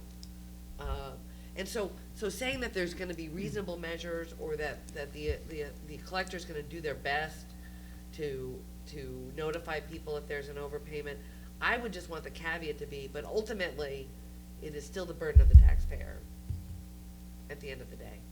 That you have a policy that you're gonna do your darndest, but still, at the end of the day, the statutes govern, and the taxpayer is under an obligation, because it just worries me. Do we have that new office practice written out, or is this just? It's just that simple, it's just the fact that she will be sending those notifications to people. Yep, because what I was thinking is that it would be good to get Nancy and Cheryl's input on whether they think there's, something they could add to this, but, who knows it better than they do? They do a wonderful job, this is their department. I think that, the one thing that I didn't know before tonight, is that a town can extend the years. Yeah. I did not know that. I don't think you can do it That's- retroactively. I know Ben doesn't agree with But me on that. why It's our would that rule. be considered retroactive? No, if you were today, say, that, But if you were to say today, Carrie, mhm, that you could return overpayments, not for 3 years, but for 8 years, That's the you're rule. going to capture, I mean, this You are. board has to be aware, you're gonna capture and have to pay Right. back money to people. I've had people come in the office, particularly for cars, that they overpaid their taxes, and they find out about it 5 years later. And I tell them, I can't return the money to you because we follow state statute, which is 3 years. And they come in at 4 years, or they come in at 5 years, for whatever the reason.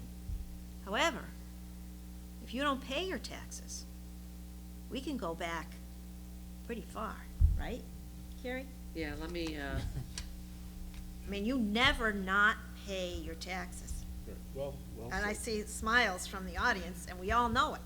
I mean, if you go to register that car and you didn't pay taxes on it 8 years ago, you have to pay not only the taxes, but you also have to pay 18% interest over time. Right. I'm glad we're finally talking about the real issue here again, this is good. Yes. Well said, Susan. Well, that is my point. The real issue Well, the is. real issue is what's before us, and I think there are legal remedies and there are equitable remedies. And my guess is Yeah. that Judge Levine is applying an equitable remedy and not applying the statute when he allows settlements to take place, right? Or there's some other theory that's applying, so, whatever. I think we beat this to death. No, and I, that's fine, I'm glad you gave, a constituent that advice, that's great. And I don't mind if they both go simultaneous, he's got rights, he can do whatever he wants. You just have to But realize that. Susan hit the nail on the head with, the bigger picture is if we as a group wanna go down the other road, I think that, and I don't wanna put words in your mouth, then that would be the discussion, talk about whether And we you're- as a town Yeah. wanna have a policy different than the, or I than didn't the know we state could do statute. that. I didn't know we Right. could do that. So I think if there's two parts to this, obviously, this one is what kind of opened the door. We're all now fully aware of, these things occur. Quite frankly, I didn't, we're all learning stuff, I didn't know this happened. And I do wanna, at the end of this, come up with a good solution that, is good for all the residents, cause when people are on fixed incomes and they make a double payment, like in this situation, or a triple payment, however you wanna phrase it, that's a lot of money. and I believe we should come up with a system, whether it's a charter revision or whether it's, Carrie, I still have a concern about, an ordinance that becomes effective at some point in the future, all of a sudden being applied. In other words, I wanna look into that and just make sure it's okay. The other thing that I'm gonna suggest, again, just as a municipal attorney, but it's up to you all, cause I haven't done the math and I don't know if it helps this gentleman, but you have a reval every 5 years. To go beyond that 5 years, I think starts to get really sticky, but I leave it up to you guys, it's your ordinance, you decide. Well, I what think you the want. general rule, Carrie, is that if the legislature were to pass a law and they indicated that it was retroactive, it's going to be retroactive. If they don't indicate that it's retroactive, it's going to be prospective. I would imagine that that would apply to this legislative body and an ordinance as well. But that's just my I'm general just- sense of things. Again, I am just worried about, again, I think about appropriations, I think about the interplay between all of the rules that govern what you can do with public funds, and it just makes me nervous, and you could very well be right. But as I sit here right now, I would want an opportunity to double check that. Actually, there are two roads here we're going. One is, and I think from what I heard, there's gonna be, there's a reasonable chance there's gonna try to be a legal initiative to deal with it. So if that's gonna happen, we just have to wait until that plays out. And the other issue is a structural ordinance change, which is gonna take some, we have, I was thinking of our ethics ordinance, which we said we were gonna do something with, and Sandy is still on the agenda. It takes some time, not saying we can't do it, but I don't think we're gonna resolve it tonight. That's my point. But I agree, we should look at that, and it might be able to come up with something. But we have two issues, right. and one's going out here, and that's fine, and the other one. and I think too, what Ben said is that while we were presented with one particular matter, there's others out there. And if you wanna solve these, there should be a structural way, if that's the will of the board. If you wanna keep with the current procedure, then the legal recourse is the one that individuals take, and then we deal with that as they're filed and as they proceed. If we don't follow procedures in the office, in every office, whether it's the collector of revenue, or it's my office, or it's the town clerk's office, or it's public works, I mean, we run into difficulties when we don't follow our procedures. So. I'm not aware that there's a specific procedure that you have to follow with a lawsuit. I would think that the board would have discretion to resolve any claim or lawsuit at the appropriate, whatever time they felt appropriate. That wasn't my point. Okay. That's part of my point, that's one of the points. But the other point is, if you're going to change things, you do wanna have it as much as you can with reasonableness. In writing, this board is aware of it, and if you're going to make a change, everyone's aware of it. So that, you made a reference to someone that may have overpaid, who was retired on a fixed income. They should have as much right to be able to claim their refund as anyone. So what I'm Absolutely. just trying to say is, the more you help us in terms of running the town with procedures and/or the ordinances or the policies, which are all subject to change, you can change them within the statutes. It makes it a fairer way of dealing with people. And that's what I'm trying to get for Mr. Snyder, as well as the next resident who will come to us with perhaps a similar problem.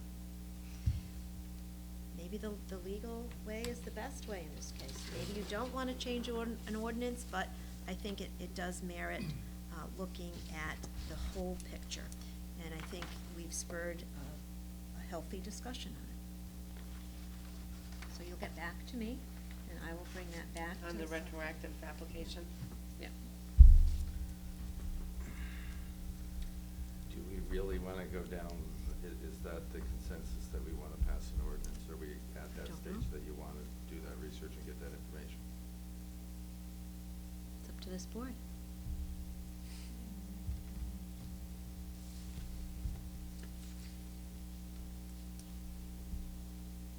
I would Do you wanna rather have answer you your spend your question? time on affordable housing than.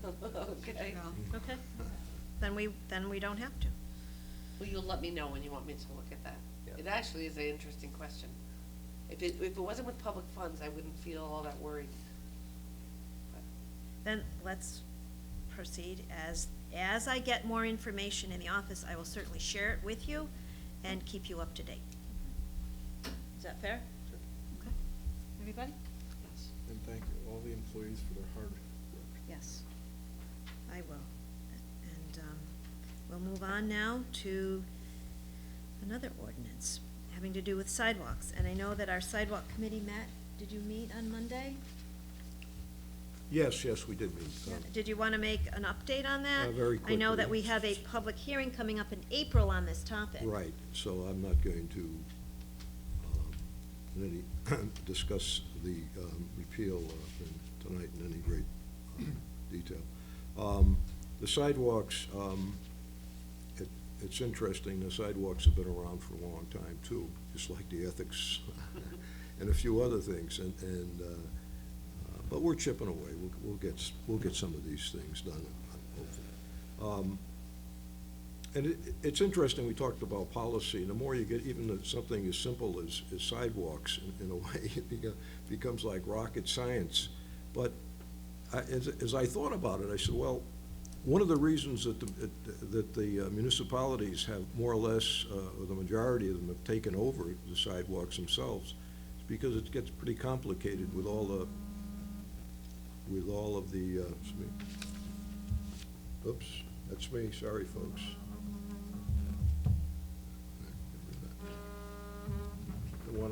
Doesn't want to hang up. Side button.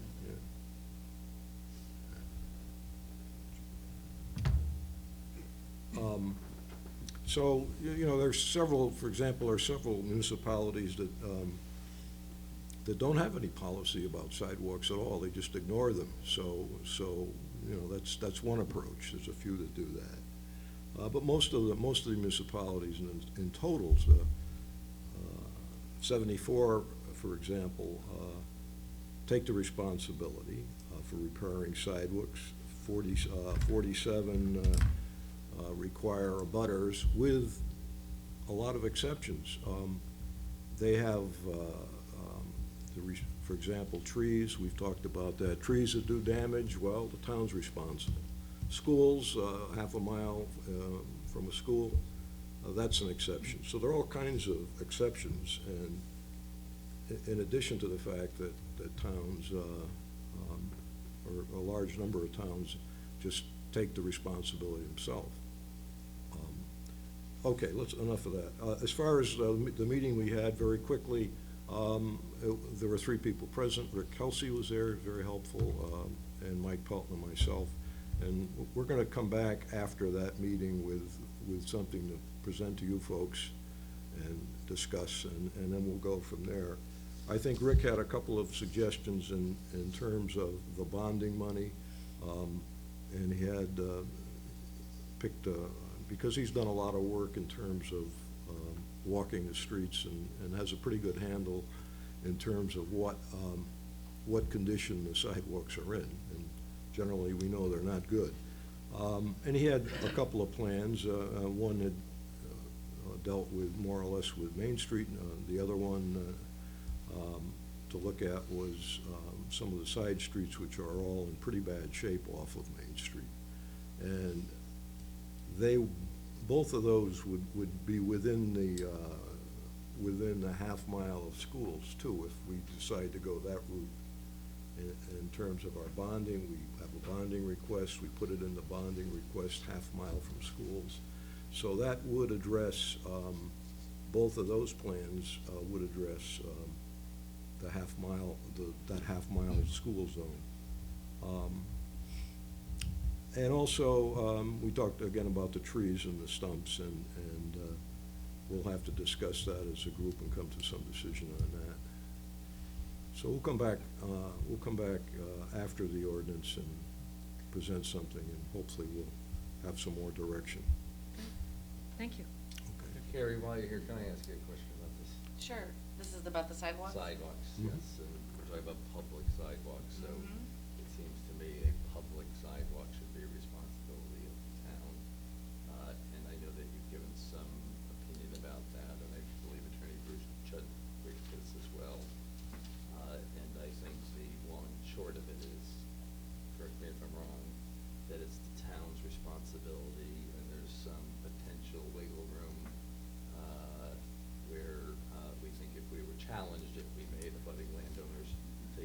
these sidewalks we would lose. Is that a fair assessment of this? Wow, I didn't know I had given that opinion here. in Well, front I'm of me. I'm It's like merging your yours ears. and Attorney Chadwick's together, I think. Oh, so he gave you the same opinion, well, that's good to hear. Same- Yeah, same essentially. Is it 7163 or something like that? Gives you the authority to impose on abutters the obligation to keep sidewalks clear of snow Snow and ice, and right. ice and all of that. And I think there's a good reason for that, because obviously it's a public safety thing, and the person who lives there is in the best position to know what the condition of their sidewalk. Can you imagine if you had to police every sidewalk after a snowstorm? It would be terrible. However, And the only reason why we're allowed to do that is because it's enabling statute by Connecticut that allows the municipality to pass Exactly. the ordinance. Right. We couldn't do it otherwise on our own without that statute, right? that's my opinion. Right. And I have given opinions based on, actually doing that research specifically, where I don't think there is authority to impose on abutters the obligation to maintain Right. sidewalks. Now, if they do something to damage the sidewalk, I think you have the authority to make them repair it. Sure. But if it's just normal wear and tear, I think the town is responsible. So that seems to be the opinion that we're getting from at least two different attorneys, and maybe somewhere else in the past, but that just seems to make a lot of sense to me. Mhm. I take it that your opinion, if we did anything different, you wouldn't recommend that we do anything different, and particularly that we're not selectively helping one resident of the town as opposed to another resident of the town. If you live in this part of the town, you get this. If you live in a different part of town, I would. I wouldn't recommend that. Not recommend that. So what Fred was just talking about, let's do it near the schools, or let's pick this street or that street. would- Not to throw Fred under. I'm not throwing him under the bus. Well, No, I'm just- saying myself. Yeah. I'm gonna also tell you that I have and do represent towns that have those ordinances. Right. The bottom line is, while I'm telling you what I think my opinion is and how I think a court would rule, because that's what I've always told you I'm gonna Sure. do, the fact of the matter is, I don't think it's ever been challenged. So there And that's are the issue. towns. Right. that That's what Bruce commented on, so I urged you. Oh, did he? together. Okay. Essentially. Well, geez, what- I'm so glad. And I think. What if But we it would sounds said like something you're totally about- different? Sounds like you're about to say the same thing. that Okay. If challenged. And I'm the gonna town- tell you, Bruce and I did not discuss this before my arrival here this evening. Fair enough. And- But if challenged, the town would lose. I think it's. I think- That's my opinion. Just based on my understanding of the law, my understanding of your obligations vis-à-vis public rights of way. And that's, I'm just saying, I would rather be on the other side of the argument than, the town side in that case. But, again, it could very well be that I'm wrong. It could very well be that Bruce is wrong. It has not been challenged. And there may be some, So let's just say that's a given, which I don't think we agree with, but let's say you're wrong. okay, And we get to the next stage. Under no circumstances should the town be picking and choosing and saying that we're going to take care of this sidewalk and not that sidewalk, and this landowner's gonna have to take care of that, but we're gonna take care of the sidewalk because you're in front of a school or you're somewhere else. I mean, that just seems like an unequal, uneven-handed approach to this, which would certainly not have scrutiny, I wouldn't think you. well, let me just say, the only reason I wouldn't recommend that willy-nilly, I think if it was, related to a school or some other public, like the senior center here or something like that, I think you might have a justification for disparate treatment, but keep in mind, it would have to be by an ordinance that everybody voted for. So in other words, the town would have to be on, the townspeople would have to be on board with those distinctions. Where I would be worried is where you're not necessarily drawing a line, based on a public, facility. And you're just saying, okay, we're gonna make everybody on Main Street take care of their own sidewalks, but we're not gonna make anybody on Freestone take care of their own sidewalks. Right. Without any justification for that distinction. So from what I've heard, there's a sidewalk committee meeting, and part of it seems to be related to a public school, other parts of this, so there's this bond, there's this money out there. That Money could- to do what? to fix or repair Oh. or replace sidewalks. Gotcha. And I assume that it would be inappropriate to do Freestone Avenue because it has a greater need and not some other street in town, I think is what you're saying. It wouldn't make sense for us to. To use the bond spend money? this taxpayer money or this bond money to replace pieces and then force somebody else to fix their own sidewalk 6 months down the road when that money is depleted. I would wanna read the bond before I actually opined on that. Yeah. But I think you have to, as a municipality, set priorities with municipal funds. You can't possibly do everything at once. And so it's just like with public works where you've got potholes all over the place and they have to decide which are the worst. I think where funds are limited, you have to kind of triage. And so, I think he said the same thing, but he was more, the second part of his question was, that's fine. You take the money, you prioritize, I think that's what I got out of that. But the second part, and correct me if I'm wrong, was if we are going down that road and we are picking and choosing which one, prioritizing which ones, on the tail end, you then can't enforce your ordinance later on the other people that, that's what he, correct? That's what I got. But you need a practical plan in order to fix the sidewalks. So if So you there's have not- I don't- miles and miles of sidewalks that need repair, yes, I agree. If you're gonna fix everybody's sidewalk, but you gotta start somewhere. I'm not And disagreeing you've with gotta that. go down the list, and I would hope No question. that we would prioritize. No question, you're gonna put a plan into play and you're gonna take care of certain sidewalks.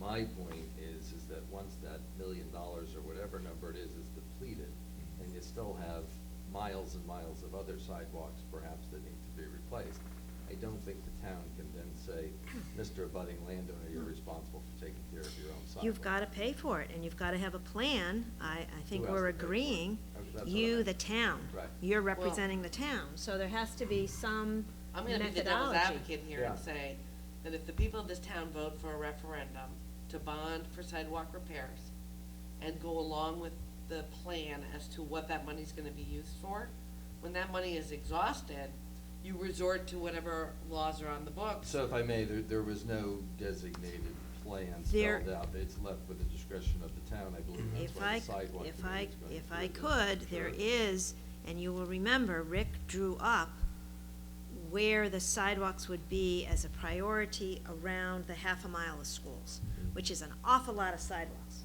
because that's primarily where sidewalks are, maybe other than Paley Farms, or, maybe, I don't know that, in your area, your neighborhood, Dave, would be a half a mile from a school. No, you're more than a half a mile. So most of the sidewalks, though, are within that half mile, and we did identify, and there are linear feet identified as to those were the sidewalks we were talking about. Now, did you tie it to an ordinance or tie it within the bond question? No, but the discussion and the public hearing, which we held, of which there are minutes, we said we would be having this kind of a discussion during that public hearing. And you can correct me if I'm wrong, but I believe the sidewalk money was lumped together with other money for a town road, correct? It's identified as $1 million for sidewalks and $2.5 million for roads, and then I believe it's the $6 million for the park, and then $500,000 for miscellaneous items that were identified during our workshops. So Carrie, I guess what I'm really getting at is, do you think that it's prudent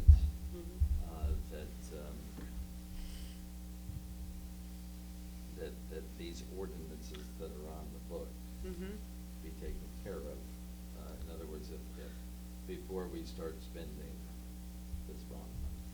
Well, let me just back up for 1 second and just to make sure that I was being clear. Again, I think municipalities have the right, when they go out to fund things, to prioritize. And if they've got buy-in from the community, that's not gonna necessarily prevent you from enforcing your ordinance down the road if Sure, a and- sidewalk and- doesn't. And but- if I but- may, we're at the point where we're assuming that you're wrong and that Attorney Chudwick is wrong. Right. And that it's you can permissible for us even, to you do can that, even, right. okay, so, but if I could.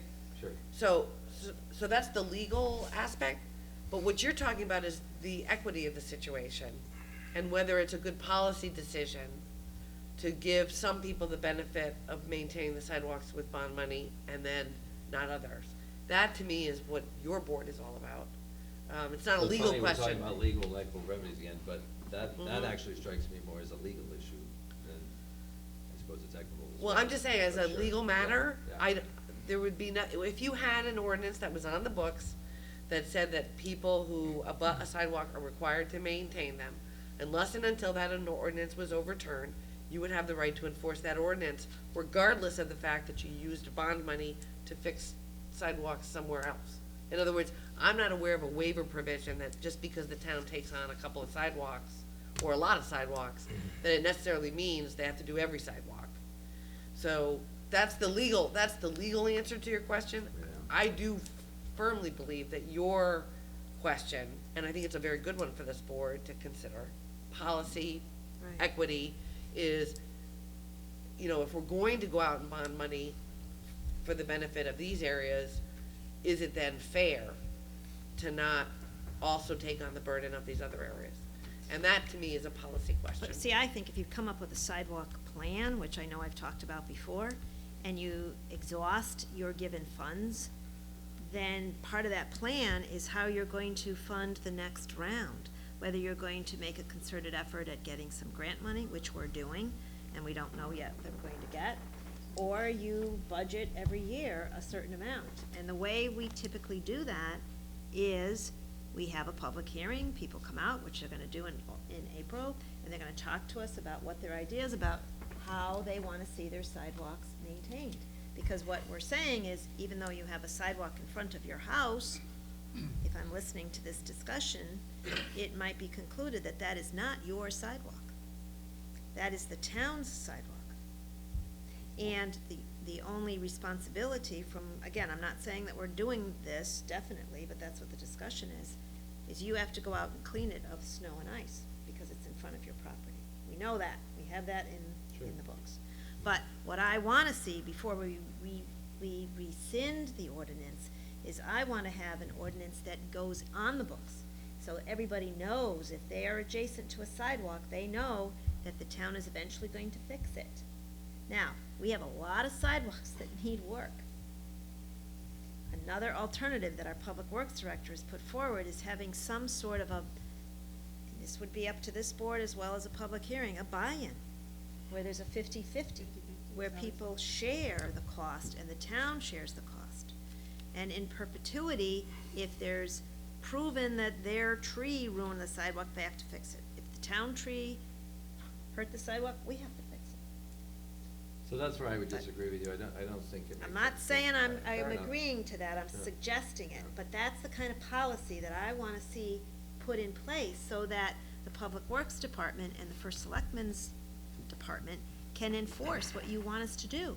So we had this conversation last time. I don't think it's an ordinance that we would institute that would say that it's the town's obligation to do that. That just doesn't make sense to me, I think. What do you think it should be? Well, it would just be a policy or plan. I don't like policies or plans, and I'll tell you why. Well, yeah, They're but not you as. wouldn't pass an ordinance saying it's the town's I mean, it just seems odd to me that we're passing an ordinance saying it's the town's responsibility to take care of whatever. No, I'm not It's just a saying given. just that, I'm saying how you would go about doing it, Brian. So if the priority are schools and public buildings, then that's the first you're going to do. The next would be, identification by the Public Works Department of which are the worst sidewalks. And there are some pretty bad sidewalks, So what there's you're some talking that aren't about is so the bad. same thing you were talking about with the tax issue, with the Yeah, plan, I like policies right? and plans, yes. I guess Sure. my question, what carries here, how does a lot of these are state-owned, in the state right? Sidewalks? Yes, and the majority of the ones, I think, on at least Main Street, that we're talking about that have major issues, they're state-owned sidewalks. We go through this, does our ordinance even allow us to govern state-owned sidewalks? Not So- an ordinance, however, So- I think there was a recent case. Oh, the ordinance would still allow you to force them to do the snow and ice. Yes, Because it, but the fixing of the sidewalks, different. Carrie, yeah. Well, that had And to do- the state's telling us we're responsible, or the property owners. Okay. oh, really? That's what they've They're not told me. gonna fix But- them, but that's the they're- reality. They're But Right. that's the not gonna DOT fix 'em. who's telling you that, right? That's the state of But, Connecticut. back to my They- point, and I think I heard Gary, and I just wanna hear it again for the record. Because they don't have any money, so the onus falls on you anyway. Hmm. Public safety issue. This one's for you, Attorney Olson. Sorry. And I think Yes, I Ben, already. you I have the think- floor. I think you already said it. So, right now, we do have, a policy, right, for the sidewalk ordinance, so it's an ordinance. Can our town ordinance apply to state-owned sidewalks? I would start with the fundamental, you know, we could pass an ordinance all day long on our own stuff, that's what we do.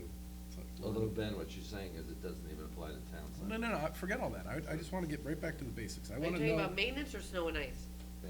Maintenance, let's not complicate this more. I think everybody said, fine, let everybody, snow and ice, take care of their own. The issue at hand is, what are we gonna do moving forward with these sidewalks? Clearly, Right. we have buy-in, we have $1 million. At this point, it may go up if the road money goes down, we're allowed to shift it around. But at this point, everybody is fully aware that we're gonna spend $1 million, and I believe we referenced that. And I would like to know if it's linear, half mile, or crow's flight, half mile. I'd wanna know that answer too. Can our ordinance apply to the state homestead? Okay, so you're putting me in a dilemma because And if you don't know, my just say it. position, well, my position is that it doesn't apply to maintenance. Doesn't matter what you Okay. do. Okay. But, So, and you put me in a quandary to try to give you an answer that I can't get behind from the get-go, so. I'm just trying to get a handle on it. Yeah. Because a lot of these, 66 and Main Street are obviously both state roads, probably our longest linear, at least consecutive. What I see, back to Brian's point, is if we pick Freestone Avenue and we do a few of the houses and we literally skip one, going back later and then forcing that one owner, obviously, we all see where this is gonna go. That's not good. And literally, we could be doing that. So I get, we're gonna have to come up with something, so. Well, Yeah, to that- Susan's point go ahead. about maybe the 50-50 split idea, I think you would have to do that by ordinance. But even that, would that even apply? You couldn't do an ordinance on the state No, roads. it's still gonna be, You still don't someone solve. can still challenge it, and they're likely going to win. It's a question of what you wanna do. Like I said, I work with towns that have these ordinances, and until they're challenged, I can't tell you for sure that you're And- not within your rights. And in all fairness, your memo did say, last line, I think we're very. How'd you get Yeah. my memo? I'm good. But it said something to the effect. shared it. Yeah. I gave it to you? Yeah, you said something to I don't protect even yourself. You remember said that. something, you could easily hold your position to leave the ordinance alone and not do anything, so just so you. I think I it didn't was want you, 2 or I want you to 3 at least years hear everything you wrote.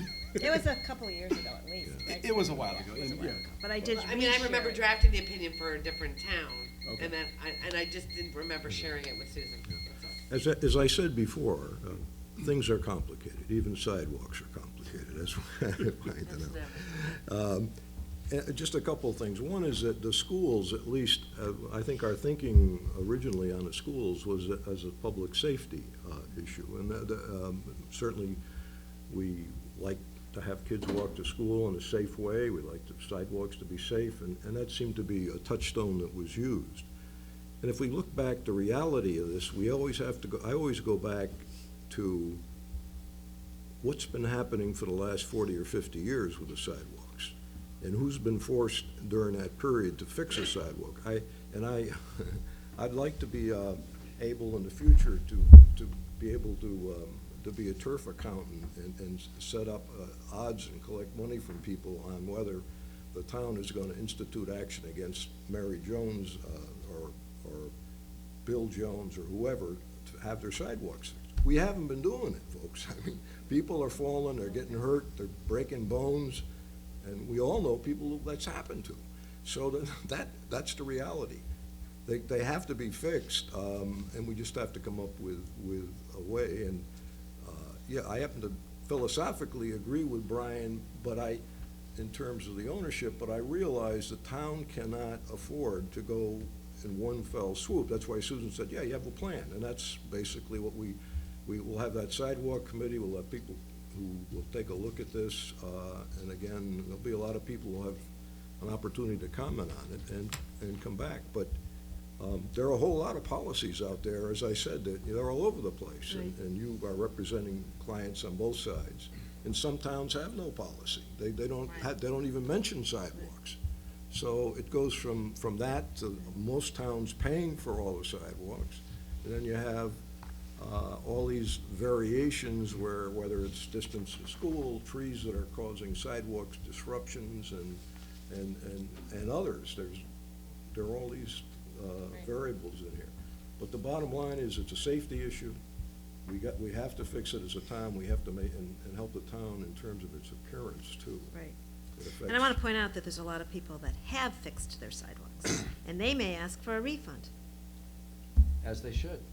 If in fact it's the town's responsibility and we led them to believe that they should take Right. care of these sidewalks and put out money to do that. that's- So you're gonna have to budget for these things. Which is the problem that I have going forward.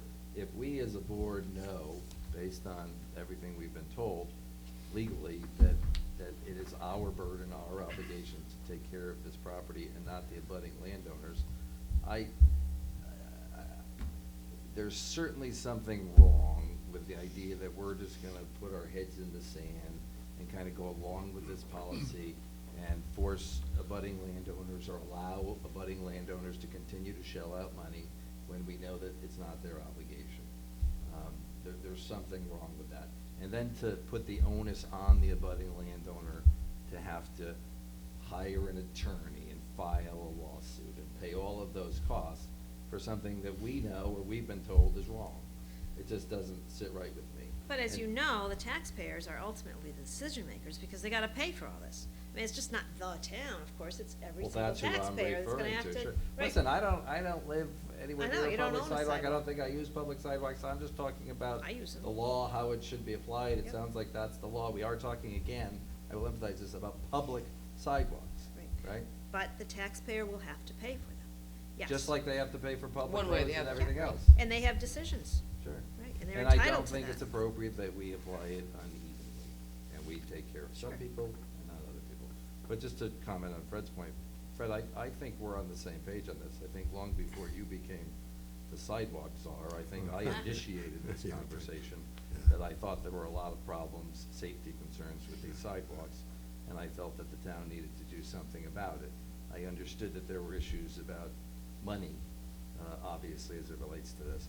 I felt at the very least it should be incumbent on the town to go out and identify those dangerous areas on the sidewalks, and at the very least, mark them up and identify them so people could be warned that there's a problem there. Doesn't cost any money, or it's nominal, and I think that should be taken care of. If the sidewalks aren't going to be repaired anytime soon, I think it's incumbent on the town at the very least to identify those areas and warn passersby that there's an issue there, so we can avoid these injuries that are happening. We hear time and time and time again. So, we're on the same page, I think it's just a question of who pays for it. And I just don't believe that it is the individual tax owner, based on everything that I hear from every attorney, that it's the town's obligation. And that just resonates with me and makes sense. It's a public sidewalk.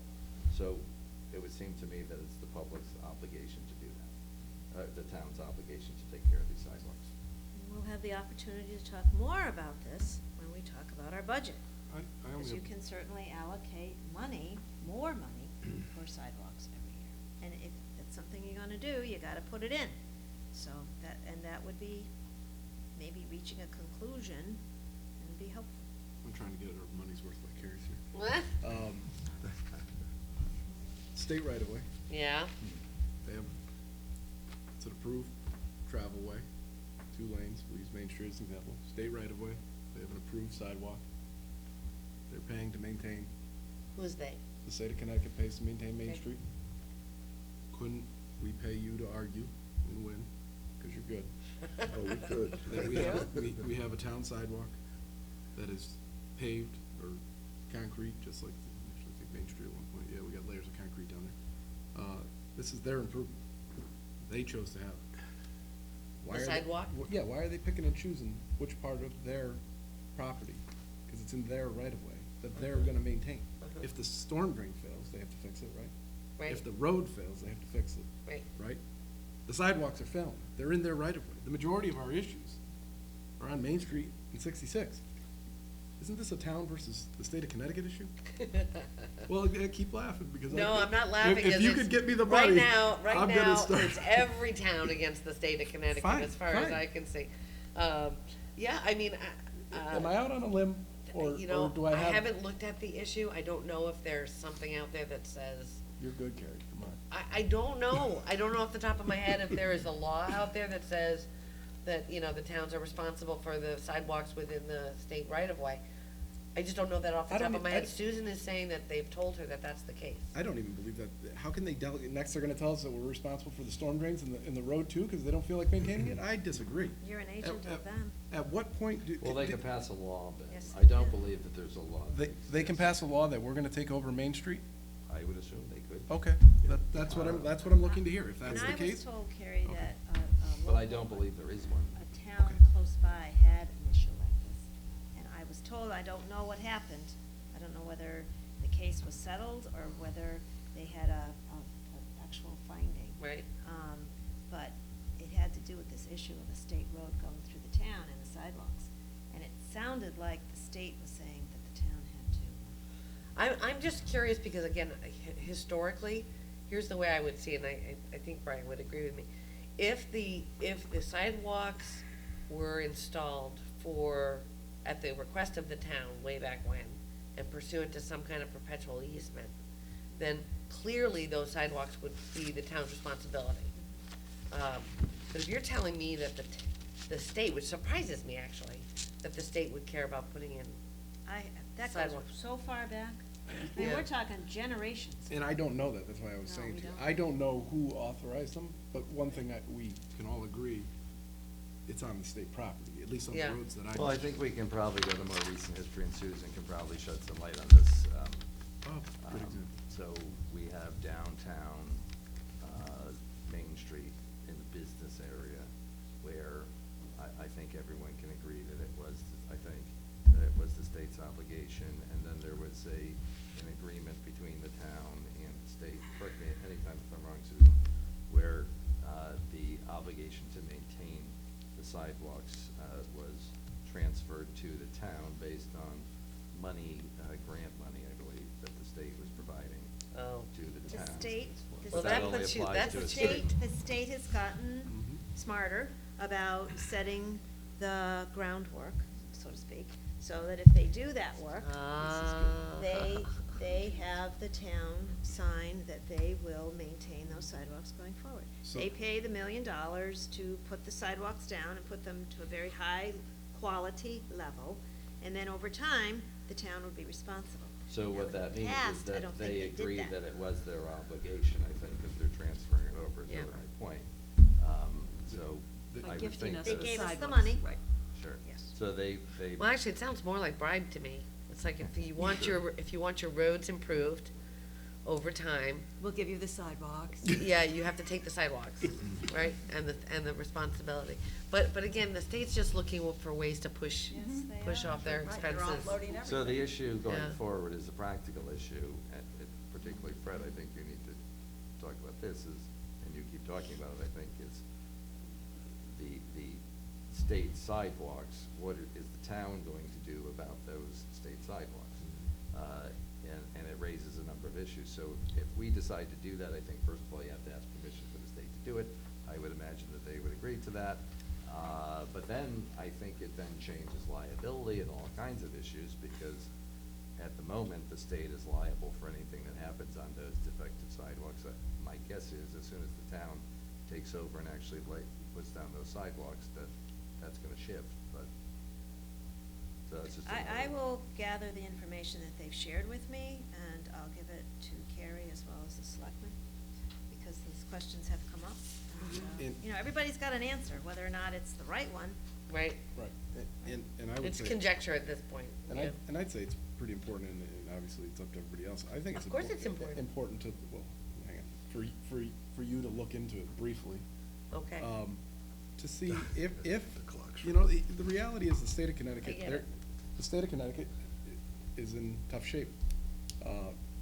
We're lucky. We have you as the attorney for the town of Portland, and Can I get that in writing Sure, from you? sure.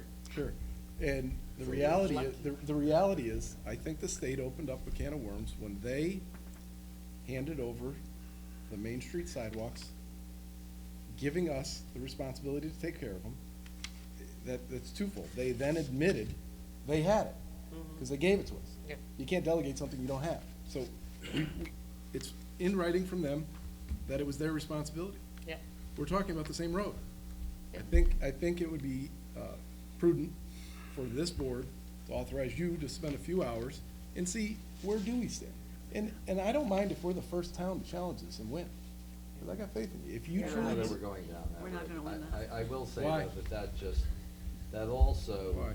just proves that there's this uneven application of fixing sidewalks. So we took care of the business section, we don't take care of residential section.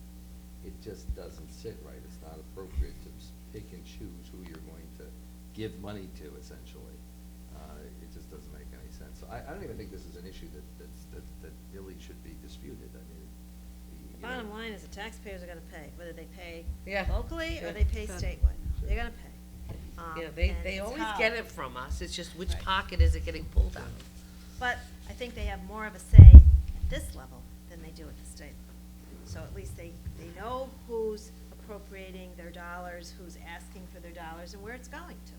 And I think, at least the feedback I get is people are very appreciative when we make improvements that they can actually use. And I think as long as there is some thought process to, and creating the plan on how we're gonna repair it, I think that helps too. And that's what I'm looking forward to, our Selectmen Committee, working with the Sidewalk Committee and the Complete Streets Group. We do need, since the next item on the agenda is appointments to boards and commissions, if you're ready to move on, we do need more members of our bond sidewalk committee. but if I can, in any event, there's a public hearing on this on when? It's April, is it the second meeting in April? It's been posted, I believe it is, yeah. and I believe it's on our agenda. I don't think I put it in my book here. It's the Take this second, with you, Mike. I believe it's the second Wednesday. That's- It's either that's the another first or one. third Wednesday Report, in but April. That's kind of interesting. I didn't bring it up now because it's getting late. I will update you on that. Are there any appointments to boards and commissions tonight? If you're ready to move on? I don't have any. No, okay. Refund of excess payments. $265.93 to Courtney P. Spencer. Seconded by Kitch. All in favor? Aye. Any opposed? Any abstentions? Motion carries. $77.85 to Eric Handel. Is there a second? Second. Seconded by Kitch. All in favor? Aye. Aye. Any opposed? Any abstentions? Motion carries. The sums of $11 even, $17.56, $58.52, $22.96, and $8.09 to Peter B. Ebb. Second. Seconded by Kitch. All in favor? Aye. Aye. Any opposed? Any abstentions? Motion carries. $58.58 to Daniel T. and Rose M. I'll spell it Poirier. Second. Seconded by Kitch. All in favor? Aye. Aye. Aye. Any opposed? Any abstentions? Motion carries. $1,768.03 to Carolyn Flame. Second. Seconded by Kitch. All in favor? Aye. Aye. Any opposed? Any abstentions? Motion carries unanimously. And $73.56 to Todd Struble. Second. All in favor? Aye. Aye. Any opposed? Any abstentions? Motion carries. We did hear our sidewalk committee report. I have no other committee reports to report to you tonight. And we'll open it up for any public comment. Yes, Dave?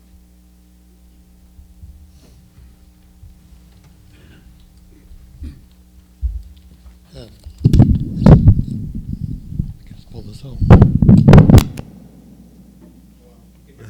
Dave Murphy. If you can just hold it up, Dave. It came out of the, oh, there you go. Dave Murphy, 40 Carousel Drive, Portland, Connecticut. I'm a Board of Education member speaking as a taxpayer and a resident. And I got three quick things to say is, I don't know if we're gonna hear an update on the Elm Trust Raider property, whether we've got a response back, that's one thing. Number two, I agree with the sidewalk, I think it should be the town's responsibility, but as we say, we got a budget for it, we also gotta put some rules in place.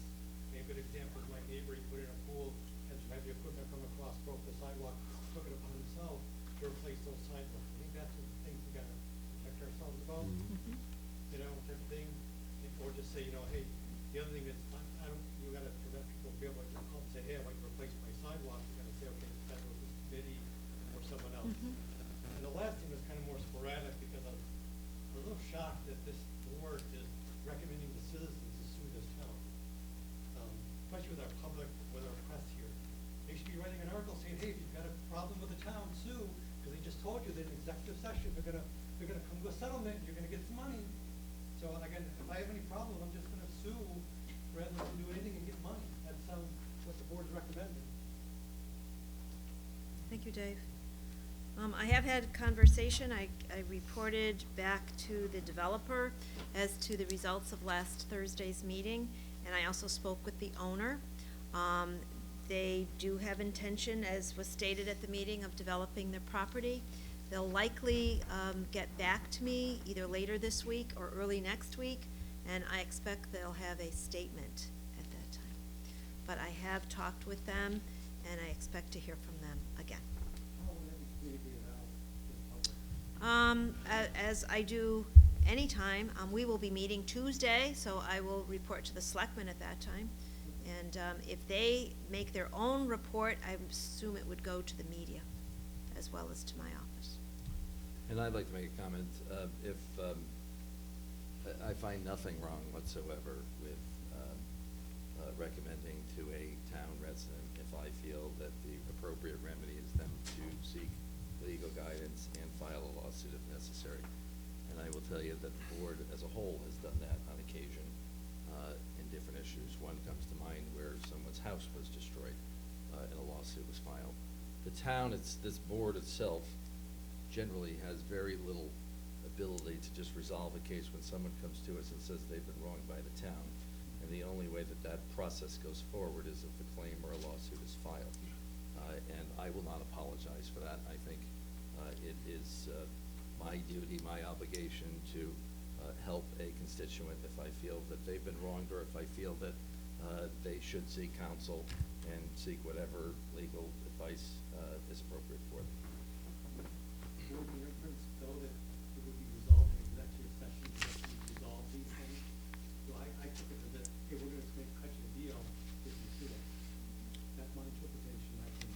Well, as you're talking about this particular instance, I think it's probably evident to you how I feel about it. I think that it is inequitable that a taxpayer pays money to the town and it's in excess of what the taxpayer owes for taxes. I believe the right thing to do is to return that money to the taxpayer.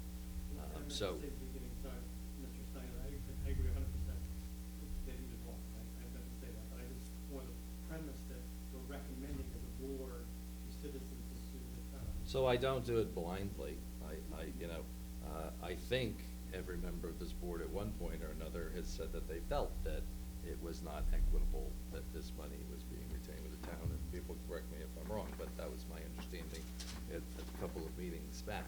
So with that premise, that this is inequitable, I can't come to any other conclusion that I do believe that the town should return that money to Mr. Snyder.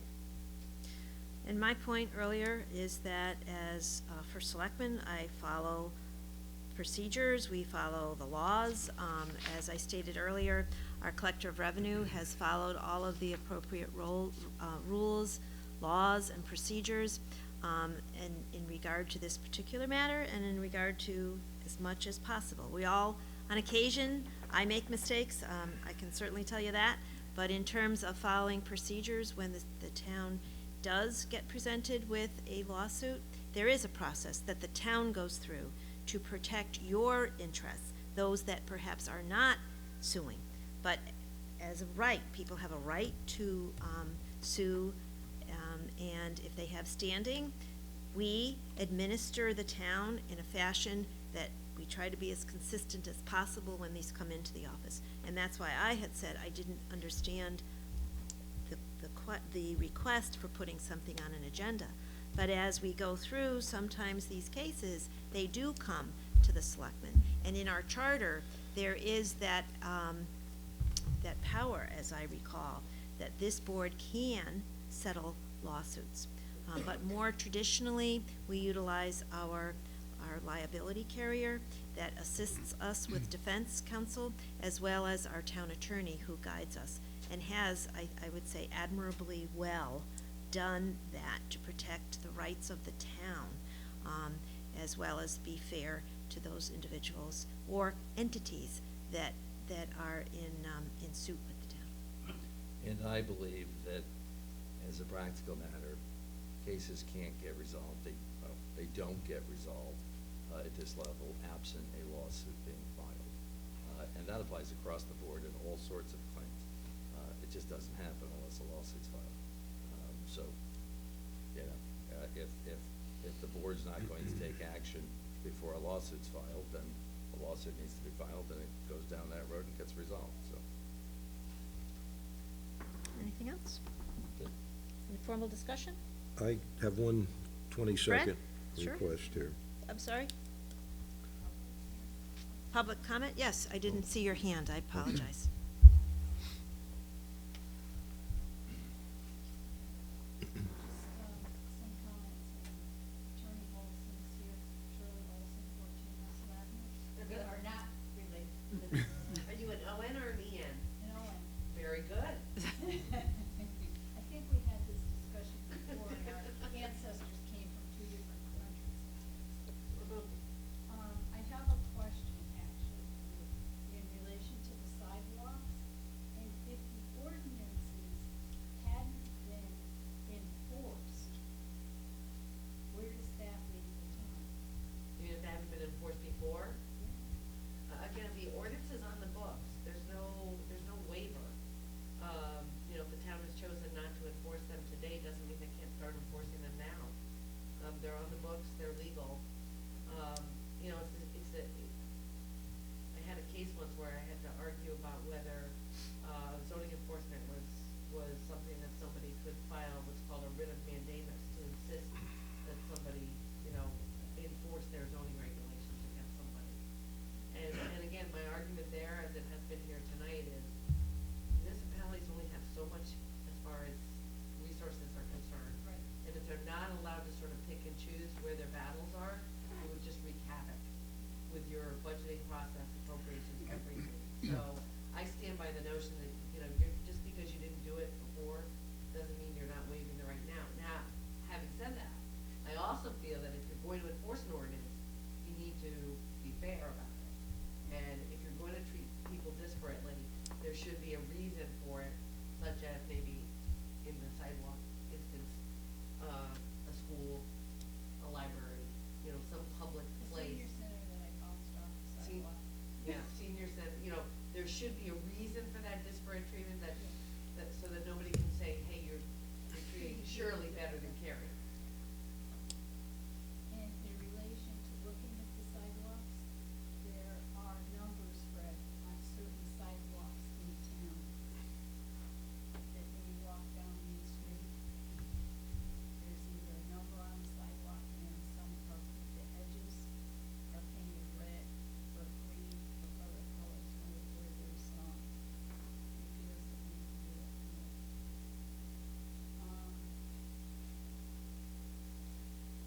It was, brought forth this evening that the town of Portland is gonna take care of the 140 by approximately 200 feet strip across property on West Lavender. Is the town gonna take care of that property?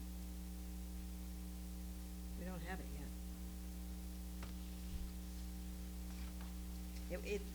You're speaking to the land, Shirley, that has been donated to the town. We haven't formally accepted it yet, but I think that's a good question for the selectmen to And the reason I bring this answer. up is because that property is behind the property that's the problem now. Yes. Yes, I would know. that we are working on. And in relation to the refund, I don't understand how, and I'm not saying that there was anything wrong with, you know, what collector of revenue did or I think it has to do with government accounting, that if a second check came in, why was that check not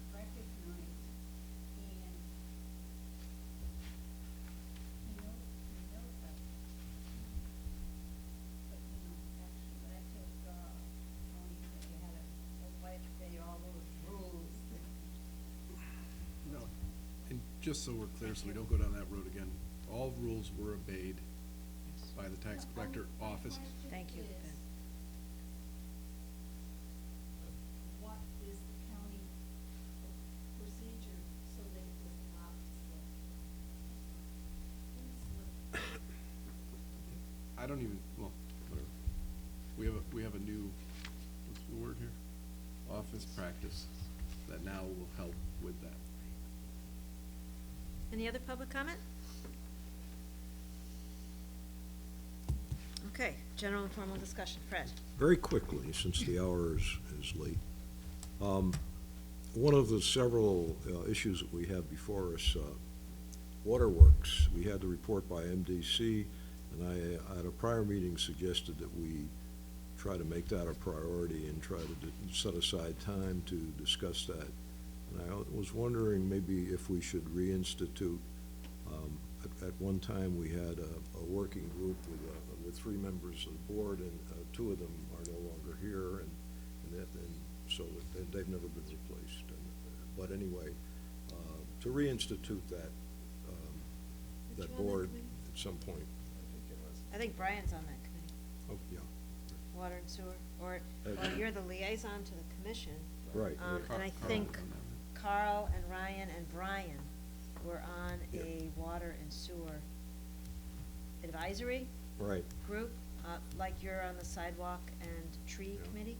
If there are volunteers and they would like to spend some additional time on that, we'd be happy to get you some additional help. And Carl and Ryan, particularly Carl, took a much more central role. Yeah, Carl did than a lot. I did, certainly. And I'll just reiterate what I've been saying for years. I don't think that's going to help in any way whatsoever. I think that the town is going to have to set aside quite a bit of money and hire an outside consultant or advisor to resolve this issue, to help us resolve this issue. I Well, don't know, I guarantee, I certainly don't. I don't think anybody on this board understands all of these regulations, everything going on with water. I don't think, with time constraints and everything else, that we're capable of starting from scratch and learning all of that. I think you need to rely on a consultant Mhm. to deal with these issues and figure out what the appropriate way forward is. And the reason And I. I'll just speak for myself. I am Yeah, not right, yeah. competent to Yeah, do yeah. that. No, I think some of your points are well taken as far as the expertise part of it and the time commitment.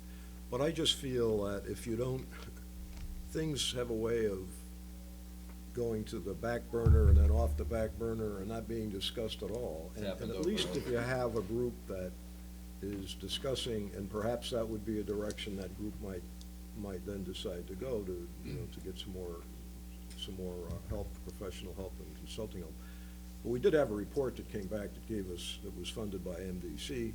There are other vendors out there too, that we talked to MDC, but there are other vendors, owners of water companies who also might have some ideas that the group could discuss, or whether we're gonna start being serious about looking at our own water company, existing water company, and doing what it would take.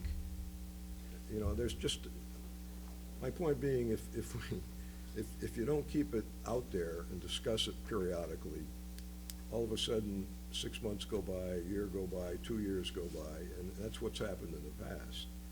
Plus the rates, we have issues with rates, and it might be a good idea. So I don't know, I thought if there I'd was suggest, some Fred, interest. Yeah. that I invite the water and sewer either as a joint meeting if 3 show up from the commission, or the chairman Mhm. or a vice chairman member wants to come and report to us on the first meeting of every month. That would be something that would be helpful in Mhm. terms of, they're already meeting. They meet, I believe it's the first Monday of every Yeah, I month. think And we're set up to have a liaison attend their meetings.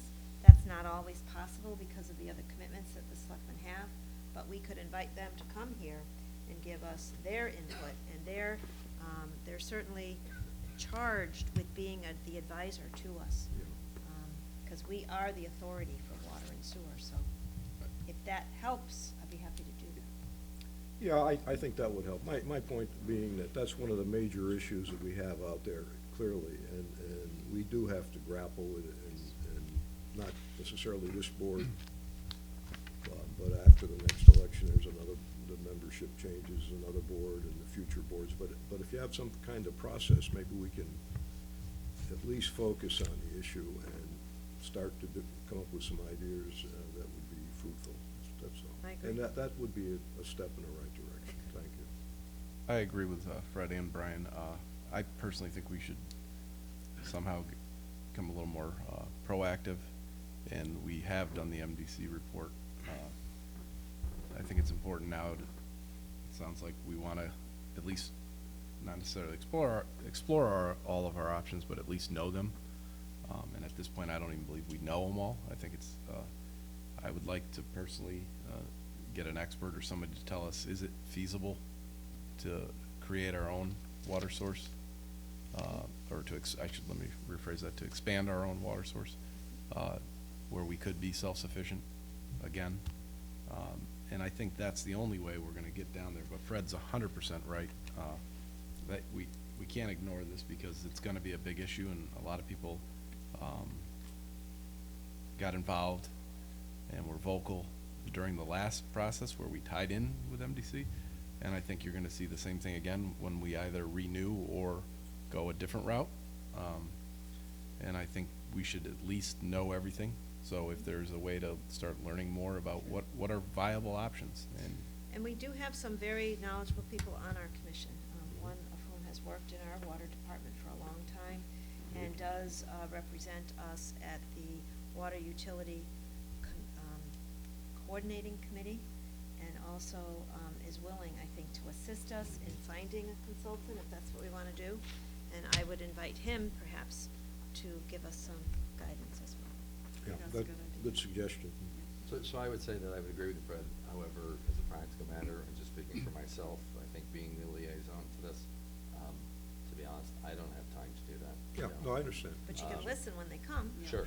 So I think your idea might make more sense unless other people want to get on an advisory committee, but I just can't do that.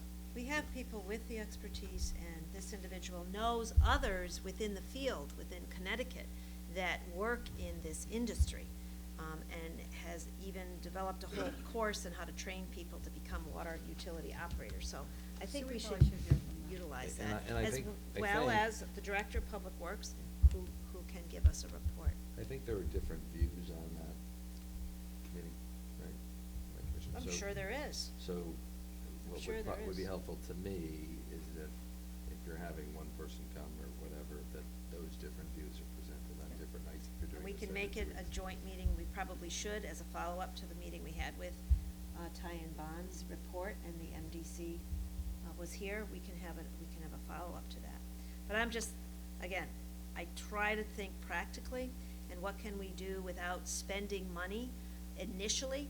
And when we do spend money, utilize those resources that we have that help us decide the best way to spend it, and to help us in that. I agree with you, but I think at the end of the day, this board on its own is not, I'm afraid to say this, but not capable of exploring all of these issues without having an independent consultant come in here and explain that. And I know that's gonna cost money, but I think it's the only way, based on what they present to us, you make the decisions and go forward. I mean, that's always been my position. I think that's the only way you get there, and you have to spend money to do it. And we have talked about that. Because I don't think you're gonna get anywhere, and we haven't gotten anywhere without that. I don't think you're going to. It's not an easy issue. All right, we'll try that, and as we proceed, perhaps an RFQ would be put out, and you can consider funding consultants. Okay, anything else under informal discussion? I have nothing to add tonight, at least for follow-up, and there is no need for an executive session. So unless Selectmen have anything additional, I'll entertain a motion for adjournment. Second. Moved by Brian, seconded by Kitch. All in favor? Aye. Any opposed? Motion carries. Hi, Shirley. We will be waiting for you. Okay, okay. That's helpful.